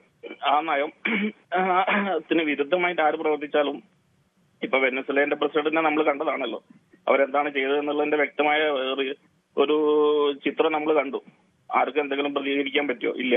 ഇതുവരെ പ്രതികരിക്കാൻ പറ്റിയില്ല, ഇനിയിട്ട് പ്രതികരിക്കാൻ പറ്റിയില്ല. കാരണം അമേരിക്ക എന്ന സാമ്രാജ്യ ശക്തി അത്രത്തോളം വളർന്ന് അവർ ദുർഭൂതമായി. കാരണം ഈ ലോകത്തെ ചൈനയിൽ ഒഴിച്ച് ബാക്കി എല്ലാ രാജ്യത്തും അവരുടെ ഡീപ് സ്റ്റേറ്റ് അജണ്ടകൾ അവർ വ്യക്തമായിട്ട് നടപ്പാക്കുന്നു. അതിനെതിരെ ശക്തമായ രീതിയിൽ ഒരു നിലപാടെടുക്കേണ്ട ഐക്യരാഷ്ട്ര സംഘടന പോലുള്ള സംഘടനകൾക്ക് അവർ നിശബ്ദത പാലിക്കുകയാണ് ആ സ്ഥലത്തില്. പിന്നെ ഇത്രയും കാലം അവർ വ്യക്തമായിട്ട് വെച്ചിരുന്ന എന്താ പറയാ, യൂറോപ്പിനെ ഇപ്പോഴൊരു കോളനിയാണ്. ഒരു കാലത്ത് യൂറോപ്പായിരുന്ന ലോകം മുഴുവൻ കോളനിയായിട്ട് വെച്ചു. ഇപ്പം ജർമ്മനി, ബ്രിട്ടൻ, ഫ്രാൻസ് അടക്കമുള്ള എല്ലാവരും അവരുടെ കോളനി, അവരുടെ സൈനിക ശേഷി അവിടെ വെച്ചിട്ട് എന്താ പറയാ പ്രൊമോട്ട് ചെയ്തുകൊണ്ടിരിക്കുകയാണ്. അത് തന്നെയാണ് സൗദിനെയും ഖത്തറിനെയും അവർ യൂസ് ചെയ്യുന്നത്. ഇപ്പം ഈ യുദ്ധം ഉണ്ടായത് അമേരിക്കൻ ഒരു തരത്തിലും ബാധിക്കുന്നില്ല. പശ്ചിമേഷ്യയിലെ സൗദി പോലുള്ള, ഖത്തർ പോലുള്ള, കുവൈറ്റ് പോലുള്ള സാമ്പത്തിക രംഗത്ത് സ്വാധീനം ചെലുത്തി ഇത്ര ശക്തികളെയാണ് അവർ ആക്രമിച്ചുകൊണ്ടിരിക്കുന്നത്. Means Iran ആക്രമിച്ചുകൊണ്ടിരിക്കുന്നത്. അതാരെയാണ് ബാധിക്കുന്നത്? ഫലത്തിൽ പശ്ചിമേഷ്യയും ഏഷ്യൻ ഭൂഖണ്ഡത്തിനാണ് ഏറ്റവും കൂടുതൽ നാശം വരുന്നത്. ശരി, നിങ്ങളുടെ അഭിപ്രായം വ്യക്തമാണ്. ശ്രീജിത്ത്, നമുക്ക് മറ്റൊരു പ്രശ്നത്തിലേക്ക് കൂടി പോകേണ്ടതുണ്ട്. ശ്രീ ചന്ദ്രൻ നായരാണ് തിരുവനന്തപുരത്ത്. ശ്രീ ചന്ദ്രൻ നായർ, ലോകത്തിന് തന്നെ വീണ്ടും ആശങ്ക പെരുകുകയാണ്. അമേരിക്കയും ഇറാനും തമ്മിൽ വീണ്ടും പശ്ചിമേഷ്യയിൽ സംഘർഷാവസ്ഥയിലേക്ക് പോകുമോ എന്നുള്ള ഒരു ആശങ്കയുടെ വക്കിലാണ് നിൽക്കുന്നത്. താങ്കൾക്ക് എന്താണ് പറയാനുള്ളത്? കിരൺ സാർ നമസ്തേ. നമസ്തേ. സാർ, പശ്ചിമേഷ്യ യുദ്ധം അവസാനിച്ചു എന്ന് കേട്ടപ്പോൾ ലോകരാജ്യങ്ങളിലുള്ള ഇന്ത്യക്കാരും കേരളീയരും എല്ലാവർക്കും വളരെ ഒരു ആശ്വാസമായിരുന്നു സാർ. പക്ഷെ നിർഭാഗ്യവശാൽ ഒരു ചെറിയ ഇടവേളയ്ക്ക് ശേഷം വീണ്ടും യുദ്ധം ആരംഭിച്ചു. ഇനി വേണ്ടതെന്നൊക്കെ എല്ലാം നമ്മളെ ഇന്ത്യ ഉൾപ്പെടെയുള്ള ലോകരാജ്യങ്ങള് ഈ അമേരിക്കയെ ഒറ്റപ്പെടുത്തണം. അതിനു വേണ്ടിയിട്ട് ഇറങ്ങി തിരിച്ചാൽ മാത്രമേ ഇതിനൊരു പരിഹാരം. രാജ്യത്തിന്റെ സ്വത്ത് മോഹിച്ച് ട്രംപ് നടത്തുന്ന ഈ അനീതി ഈ രാജ്യങ്ങൾ കാണുന്നില്ലേ സാർ? ഈ ഭൂമിക്ക് താഴെയുള്ള എല്ലാ പ്രശ്നങ്ങൾക്കും പരിഹാരം ഉണ്ടെങ്കിൽ തന്നെ നമുക്ക് ഇതിനൊരു പരിഹാരമില്ലേ സാർ? എത്ര നാളായി നമ്മൾ ഈ വിഷയം ചർച്ച ചെയ്യുന്നു സാർ? ഇതിനകത്ത് ഇന്ത്യയും മുൻകൈ എടുക്കണമെന്നാണ്. ലോകരാജ്യങ്ങളുമായിട്ട് ഒരു നല്ല ബന്ധമുള്ളതല്ലേ സാർ നമ്മളെ ഇന്ത്യ രാജ്യം? അവർ മുൻകൈ എടുക്കണം. മുൻകൈ എടുത്തത് എല്ലാവർക്കും എന്താണെന്ന് വെച്ചാൽ ഒരു വളരെ ദയനീയമായിട്ടുള്ള ഒരു അവസ്ഥയിലാണല്ലോ സാർ നമ്മൾ പോയിക്കൊണ്ടിരിക്കുന്നത്. ആർക്കും ഒരു സമാധാനമില്ല. യുദ്ധം നടക്കുന്ന ഒരു രാജ്യത്താണെങ്കിൽ തന്നെ ഇന്ത്യക്കകത്ത് കേരളത്തിലുള്ള ഓരോ മൂലയിലുള്ളവർക്കും സമാധാനം ഇല്ലാത്തൊരവസ്ഥയല്ലേ സാർ? ശരി, താങ്കളുടെ വാക്കുകൾ വളരെ പ്രസക്തമാണ്. ശ്രീ ഗോപകുമാറാണ് പാലക്കാട്. ശ്രീ ഗോപകുമാർ, താങ്കൾക്ക് എന്താണ് പറയാനുള്ളത്? നമസ്കാരം. ഇതിപ്പോ ആരോ പറഞ്ഞമാര് ഓന്ത് എന്ന് പറഞ്ഞ സംഭവം ഉണ്ടല്ലോ നമ്മുടെ നാട്ടിലൊക്കെ. ഓന്ത് എന്ന് പറയും. നിങ്ങളുടെ നാട്ടിലൊക്കെ എന്താ അതിന് പറയാന്ന് അറിയില്ല. എല്ലാ നാട്ടിലും ഓന്ത് തന്നെയാണ് പറയുന്നത്. പറഞ്ഞോളൂ.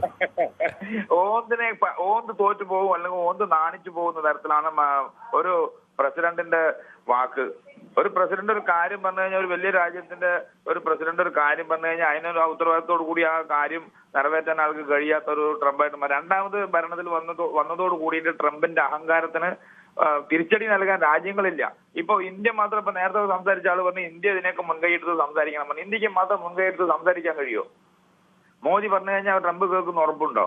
ട്രംപും മോഡി കൂട്ടുകാരനാണെന്നൊക്കെ പറയെങ്കിലും കൂടിയിട്ട് ഈ വക കാര്യങ്ങളിൽ അങ്ങനെ ഇടപെടുന്നതിന് സൂക്ഷിച്ച് തന്നെ നമുക്ക് ഇടപെടാൻ പറ്റുള്ളൂ. ഇപ്പൊ ചൈനയുണ്ട്, റഷ്യ ഉണ്ട്, അങ്ങനെ വലിയ വലിയ രാജ്യങ്ങൾ. നമ്മള് ഇന്ത്യക്ക് വേണ്ടി തീരുവ കൂട്ടിയ സമയത്ത് ട്രംപ് വന്നിട്ട് തീരുവ കൂട്ടിയവരുടെ 50% 75% തീരുവ കൂട്ടി നോക്കുമ്പോൾ നമ്മൾ ബ്രിക്സ് ഉച്ചകോടി വെച്ച് സംസാരിച്ച് നോക്കുമ്പോൾ ട്രംപിന്റെ മുട്ട് കുത്തിയില്ലേ? ട്രംപ് ഇന്ത്യക്ക് വേണ്ടിയിട്ട് അതിനെ പറയേണ്ടി വന്നില്ലേ? എന്നിട്ടല്ലേ നമ്മൾ മറ്റേ കരാറിലൊക്കെ ഒപ്പിടാൻ വേണ്ടി തീരുമാനിച്ചത്. അതേമാതിരി എല്ലാ രാജ്യങ്ങളും കൂടി ചേർന്നിട്ട് എല്ലാവരും കൂടി ഒരു 3-4 രാജ്യങ്ങൾ, ലോകരാജ്യങ്ങൾ, ഇപ്പൊ നമ്മൾ 4ാം സ്ഥാനത്ത് നിൽക്കുന്ന രാജ്യമാണ്. അതിന്റെ മേലെ റഷ്യ ഉണ്ട്, ചൈന ഉണ്ട്, അങ്ങനെ ബ്രിട്ടൻ ഉണ്ട്. അങ്ങനെയുള്ള എല്ലാ രാജ്യങ്ങളും കൂടിയിട്ട് അമേരിക്കനെ ഒറ്റപ്പെടുത്തിയിട്ട് ഇത് ചെയ്തില്ല എന്നുണ്ടെങ്കിൽ ലോകം മുഴുവൻ അശാന്തിയിലേക്ക് പോകും. ഒരു തർക്കമില്ല. ലോകം മുഴുവൻ, ലോകത്തുള്ള എല്ലാ ഇവരൊഴികെ ബാക്കിയുള്ള എല്ലാ രാജ്യം ഇപ്പൊ ഇന്ത്യക്കെതിരെ ആക്രമണത്തിന് പാകിസ്ഥാൻ തയ്യാറായിരിക്കുക എന്നുള്ള ഒരു വാർത്ത വരുന്നുണ്ട് ഇടയിൽ കൂടെ. അതിനൊക്കെ ശക്തി കൊടുക്കുന്നത് ഈ അമേരിക്കയുടെ ട്രംപാണ്. ഇന്ത്യക്കെതിരെ ആക്രമിക്കാൻ യുദ്ധത്തിന് വരെ തയ്യാറാണെന്നുള്ള ഒരു വാർത്ത ഇടയിൽ വരുന്നുണ്ട്. സത്യമാണോ എന്ന് ഞാൻ അറിയില്ല. അങ്ങനെ ഒരു വാർത്ത വന്നിട്ടുണ്ട്, യുദ്ധം ചെയ്യാനും ഞങ്ങൾ തയ്യാറാണെന്നുള്ളത്. അതിനൊക്കെ ശക്തി കൊടുക്കുന്നത് ഈ ട്രംപാണ്. അപ്പൊ ഓരോരോ രാജ്യങ്ങളും ഓരോ ഭാഗത്തു നിന്ന് താങ്കളുടെ അഭിപ്രായം വ്യക്തമാണ്. ശ്രീ റജിയാണ് ആലപ്പുഴയിൽ നിന്ന്. ശ്രീ റജി, താങ്കൾക്ക് എന്ത് തോന്നുന്നു? ഈ ട്രംപിന്റെ വാക്കുകൾ പലപ്പോഴും എന്താണെന്ന് ആർക്കും പറയാൻ കഴിയില്ല. അദ്ദേഹം പറയുന്നത് പോലും പലപ്പോഴും ഒരു രാഷ്ട്രത്തലവന്റെ ഭാഷയിലുമല്ല. താങ്കൾക്ക് എന്താണ് പറയാനുള്ളത്? എനിക്ക് ആദ്യമേ കിരണിന് ഒരു സല്യൂട്ട്. 1-2 കാര്യം പറഞ്ഞു. ഇന്ത്യ, ചൈന, റഷ്യ ഇവരെ ഒന്നും അമേരിക്ക ആക്രമിക്കാനുള്ള കെൽപ്പില്ലാന്ന്. ആ ഒരു ഇന്ത്യക്കാരെന്നുള്ള രീതി ഞാൻ അഭിമാനം കൊള്ളുന്നു ആ വാക്ക്. പിന്നെ ഒരു ജനാധിപത്യ രീതി ഭരിക്കാൻ വരുന്ന ഭരണാധികാരി അമേരിക്കയുടെ പ്രസിഡന്റ്. അദ്ദേഹം ഭരണത്തിലേക്ക് വന്നു കഴിയുമ്പം ഒരു ഒറ്റയാൻ പട്ടാളത്തെ പോലെ മുഴുവൻ ലോകങ്ങളെ മുഴുവൻ പുള്ളി കൈപ്പിടിയിൽ ഒതുക്കിയതായിട്ടുള്ള രീതിയിലാണ്. അതൊന്നും വരാൻ പാടില്ല. എത്രയോ കുഞ്ഞുങ്ങളാണ് മരിച്ചു വീഴുന്നത്. ജനാധിപത്യ രീതി തെരഞ്ഞെടുക്കപ്പെടുന്ന നമ്മുടെ ഇന്ത്യയുടെ ഭരണാധികാരികളും ഈ പറഞ്ഞ ലോകരാഷ്ട്രങ്ങളെയൊക്കെ കോർത്തിണക്കാനുള്ള ഒരു കണ്ണിയായി മാറിയാൽ ഈ യുദ്ധം അവസാനിക്കുമെന്ന് തന്നെയാണ് ഞാൻ വിശ്വസിക്കുന്നത്. നാളത്തേക്ക് യുദ്ധം ഉണ്ടാകാതിരിക്കട്ടെ എന്ന് ആഗ്രഹിച്ചുകൊണ്ട് നിർത്തുന്നു. ശരി, എല്ലാവരുടെയും ആഗ്രഹം അതുതന്നെയാണ്. റജിയെ പോലെ തന്നെയാണ് ആഗ്രഹിക്കുന്നത്. യുദ്ധം ഉണ്ടാവരുത് എന്ന് തന്നെയാണ് ലോകത്തെ മഹാഭൂരിപക്ഷത്തിൽ മഹാഭൂരിപക്ഷം ജനവും ആഗ്രഹിക്കുന്നത്. ആരും യുദ്ധം ആഗ്രഹിക്കുന്നവരല്ല, വളരെ ചുരുക്കം ആളുകൾ മാത്രമാണ് അത് ആഗ്രഹിക്കുന്നത്. ആയുധ കച്ചവടക്കാരും ചില യുദ്ധക്കൊതിയന്മാരും ഒക്കെ. ശ്രീ മഹിയാണ് ഇടുക്കിയിൽ നിന്നും. ശ്രീ മഹി, താങ്കൾക്ക് പറയാം. ഒന്നുമില്ല സാർ, ഇപ്പൊ ഞാൻ പറഞ്ഞത് കേട്ടുകൊണ്ടിരിക്കുകയായിരുന്നു. ഇപ്പൊ എനിക്ക് പറയാനുള്ളതെന്ന് വെച്ച് കഴിഞ്ഞാൽ നമ്മളിപ്പോ ഒരു വീട്ടില് നമ്മുടെ ഒരു വീട്ടില് സാർ കേൾക്കുന്നുണ്ട്, പറഞ്ഞോളൂ തുടർച്ചയായി. ഓക്കെ ഓക്കെ ഓക്കെ നമ്മുടെ വീട്ടിൽ ഇപ്പൊ അയലത്തുള്ള ഒരാളാണെങ്കിലും നമ്മുടെ വീട്ടിൽ വന്ന് നമ്മൾ എന്തെങ്കിലും ഒരു പ്രശ്നം ഉണ്ടാക്കുകയാണെന്നുണ്ടെങ്കിൽ നമ്മൾ പ്രതികരിക്കത്തില്ലേ? ഇപ്പൊ നമ്മള് പിന്നെ നമ്മുടെ അച്ഛനും അമ്മയും എന്തെങ്കിലും ആൾക്കാരെ ഉപദ്രവിക്കുക, അല്ല നമ്മുടെ പെണ്ണന്മാരെ ഉപദ്രവിക്കുക, കാര്യങ്ങളൊക്കെ ചെയ്യുമ്പോഴത്തേക്കും നമ്മൾ തിരിച്ചു ചോദിക്കുന്ന പോലെയുള്ളൂ. നമ്മൾ ഇറാനെയോ അമേരിക്കയോ നമ്മൾ സപ്പോർട്ട് ചെയ്യുന്ന കാര്യമില്ല. ഇത് മറ്റ് സാറ് പറഞ്ഞ പോലെ ആയുധക്കള്ളക്കടത്ത് നടത്തുന്ന ആൾക്കാരല്ലെന്നുണ്ടെങ്കിൽ ഒരിടത്ത് കയറി അവരുടേതായ കാര്യങ്ങൾക്ക് അടിച്ചേൽപ്പിച്ച് അവരുടേതായ സ്വത്തുക്കൾ അപഹരിക്കുക എന്നുള്ള രീതിയിലുള്ള ചിന്തിക്കുന്ന ആൾക്കാർക്ക് മാത്രമുള്ള ഒരു കാര്യമാണ് ഇപ്പൊ നടന്നുകൊണ്ടിരിക്കുന്നത്. കാരണം ഒരു കാര്യം നമ്മൾ എടുത്തു പറയേണ്ട കാര്യങ്ങൾ, അവിടെ ഏറ്റവും സാധാരണക്കാരായുള്ള പിഞ്ചു കുഞ്ഞുങ്ങൾ പോലും അവിടെ ഒരു നേരത്തെ ആഹാരം കിട്ടാതെ, ഒരു നേരത്തെ മരുന്ന് കിട്ടാതെ എന്തോരോ ആൾക്കാർ അവിടെ കിടന്ന് നരകിച്ച് ജീവിക്കുന്നുണ്ട്. അവിടെ നരകിച്ചെന്ന് വെച്ച് കഴിഞ്ഞാൽ ഒരു നേരത്തെ ആഹാരം പോലെ. ഇതിനു മുമ്പ് ഞാൻ ഗൾഫിൽ ജോലി ചെയ്തിട്ടുള്ള ഒരു വ്യക്തിയാണ് ഞാൻ. അപ്പൊ നമുക്ക് അറിയാൻ പറ്റും. ഇപ്പം അവിടെ യുദ്ധം നടക്കുന്നുണ്ടെന്നുണ്ടെങ്കിൽ നമ്മൾ ഇങ്ങേയറ്റം നമ്മുടെ ഈ കേരളത്തില് സാധാരണ നമ്മുടെ ആലപ്പുഴ, ഇടുക്കി അല്ലെന്നുണ്ടെങ്കിൽ പറയുന്ന ഉൾനാടുകളിൽ പോലും ഒരു നേരത്തെ ചായ കുടിക്കാൻ നമ്മൾ പോയി കഴിഞ്ഞാൽ നേരത്തെ 10 രൂപ കൊടുത്ത ഒരു ചായ കിട്ടും. നമുക്കിപ്പോ 15 രൂപ കൊടുത്ത് 20 രൂപ കൊടുത്ത് വരെ ചായ മേടിക്കേണ്ട കാര്യമാണ് വന്നിരിക്കുന്നത്. കാരണം എന്ന് വെച്ചാൽ അത് ബാധിക്കുന്ന സാധാരണക്കാരാണ്. അവരുടെ മുകളിലിരിക്കുന്ന ആൾക്കാർക്ക് എന്ത് വേണമെങ്കിലും പറയാം. നീ അവിടെ വളരെ ശക്തമാണ്. ഏത് യുദ്ധം വന്നാലും ബാധിക്കുന്നത് ഏറ്റവും സാധാരണക്കാരായ മനുഷ്യരെയാണ്. അതിന് ഈ കേരളത്തിലെ ഏറ്റവും റിമോട്ടായ ഒരു ഗ്രാമത്തിലായിക്കോട്ടെ, അവിടെ പോലും ചായക്ക് വില കൂട്ടുന്ന, LPG കിട്ടാനില്ലാതാക്കുന്ന ഒരവസ്ഥ ഈ യുദ്ധം ഉണ്ടാക്കുന്നുണ്ട്. ആനന്ദാണ് കൊല്ലത്ത് നിന്ന്. ശ്രീ ആനന്ദ്, താങ്കൾക്ക് പറയാം, വേഗത്തിൽ പറയണം, നമ്മുടെ സമയം അവസാനിക്കാൻ പോവുകയാണ്. ഇപ്പോഴത്തെ ഈ നിലപാട്, അത് അമേരിക്കയുടെ ഒരു നിലപാട്, കാര്യം അവർ ഈ കടുംപിടുത്തം കാരണമാണ് ഏറ്റവും അവിടെ ഈ യുദ്ധം മുന്നോട്ട് നീങ്ങി പോകുന്നത്. കാര്യം ട്രംപിന്റെ നിലപാടുകൾ, ഇത് ട്രംപിന് അറിയാം. പക്ഷെ എല്ലാം പല രീതിയിൽ തങ്ങളുടെ കൈപ്പിടിയിൽ കൊണ്ടുവരാം. ഇപ്പൊ ഇന്ത്യക്ക് തന്നെ അപ്പൊ അമേരിക്കയിൽ സ്ഥിര അംഗത്വം ഇല്ല, മറ്റു രാജ്യങ്ങൾക്കേ ഉള്ളു. അപ്പം ഇതിൽ വന്നൊരു മീഡിയേറ്റർ ചിലപ്പം ഇന്ത്യ പറയുമായിരിക്കും, നമുക്ക് അതിനെപ്പറ്റി അറിഞ്ഞുകൂടാ, സംസാരിക്കുമായിരിക്കും. പക്ഷേ ഏറ്റവും കൂടുതൽ ബാധിക്കുന്നത് ഇതിനു മുൻപ് പറഞ്ഞ വ്യക്തിയെ പോലെ തന്നെ നമ്മളെ സാധാരണക്കാരെയാണ് ബാധിക്കുന്നത്. ഇന്ധനം മെയിനായിട്ട് നമ്മൾ മറ്റ് രാജ്യങ്ങളിൽ നിന്ന് ഇങ്ങോട്ട് ഇറക്കുമതി ചെയ്യുമാണ് ഇന്ധനം. അപ്പൊ ഇന്ധനം ക്ഷാമം നമുക്ക് വരുമ്പോ അതിനനുസരിച്ച് മറ്റ് സാധനങ്ങളുടെയും വില സ്വാഭാവികമായിട്ടും കൂടും. അത് സാധാരണക്കാരെയാണ് ബാധിക്കുന്നത്. അന്നേരം യുദ്ധം ചെയ്യുന്നവർ ശരിക്കും പറഞ്ഞാൽ കുറച്ചു നാൾ കഴിയുമ്പോൾ, ഇപ്പം ട്രംപ് എന്ന് പറഞ്ഞ ഒരു വ്യക്തി എല്ലാ കാലവും അമേരിക്കൻ പ്രസിഡന്റ് ആയിട്ടിരിക്കത്തില്ലല്ലോ, ആ വ്യക്തിയെ മാറത്തില്ലേ.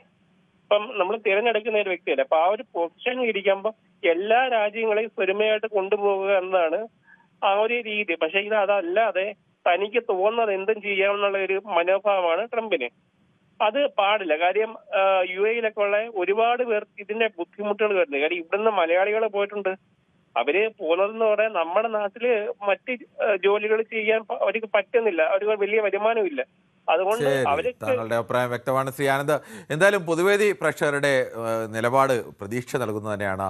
എല്ലാവരും യുദ്ധത്തിനെതിരായ നിലപാട് തന്നെയാണ് സ്വീകരിച്ചത്. എങ്ങനെയും യുദ്ധം അവസാനിപ്പിക്കണം എന്നുള്ളത് തന്നെയാണ്. ട്രംപിൻ്റെ അടിക്കടി മാറുന്ന ഒരു രാഷ്ട്രത്തലവിന് ചേരാത്ത രീതിയിലുള്ള സംഭാഷണങ്ങളെ പോലും അതിനിശ്ചിതമായി വിമർശിച്ചവരുണ്ട്. അങ്ങനെയല്ല, ഇറാന് വേണ്ടിയും അമേരിക്കയുടെ പക്ഷവുമൊക്കെ പറഞ്ഞ അപൂർവം ചില ആളുകളുമൊക്കെയുണ്ട്. പക്ഷേ ഇതെല്ലാം പറയുമ്പോഴും അമേരിക്കൻ പക്ഷമായാലും ഇറാൻ പക്ഷമായാലും എല്ലാം ഇപ്പോഴത്തെ രീതിയിൽ ഈ യുദ്ധം തുടരുന്നത് ലോകത്തിൻ്റെ ഗുണകരമല്ല. അത് ഏത് തരത്തിലും അവസാനിപ്പിക്കണം. അതിന് ഐക്യരാഷ്ട്രസഭ അടക്കം ഇടപെടണം. ഇന്ത്യയും റഷ്യയും ചൈനയൊക്കെ പോലുള്ള ശക്തമായ രാജ്യങ്ങൾ ഇടപെടണം എന്നൊക്കെ ആവശ്യപ്പെട്ടവരുമൊക്കെയുണ്ട്. എന്തായാലും യുദ്ധം അവസാനിപ്പിക്കണമെന്നുള്ളതാണ് നമ്മുടെ പൊതുവികാരം എന്നത് മനസ്സിലാക്കുന്നു. നാളെയും ഇതേ സമയം ന്യൂസ് 18 പൊതുവേദി മറ്റൊരു വിഷയവുമായി.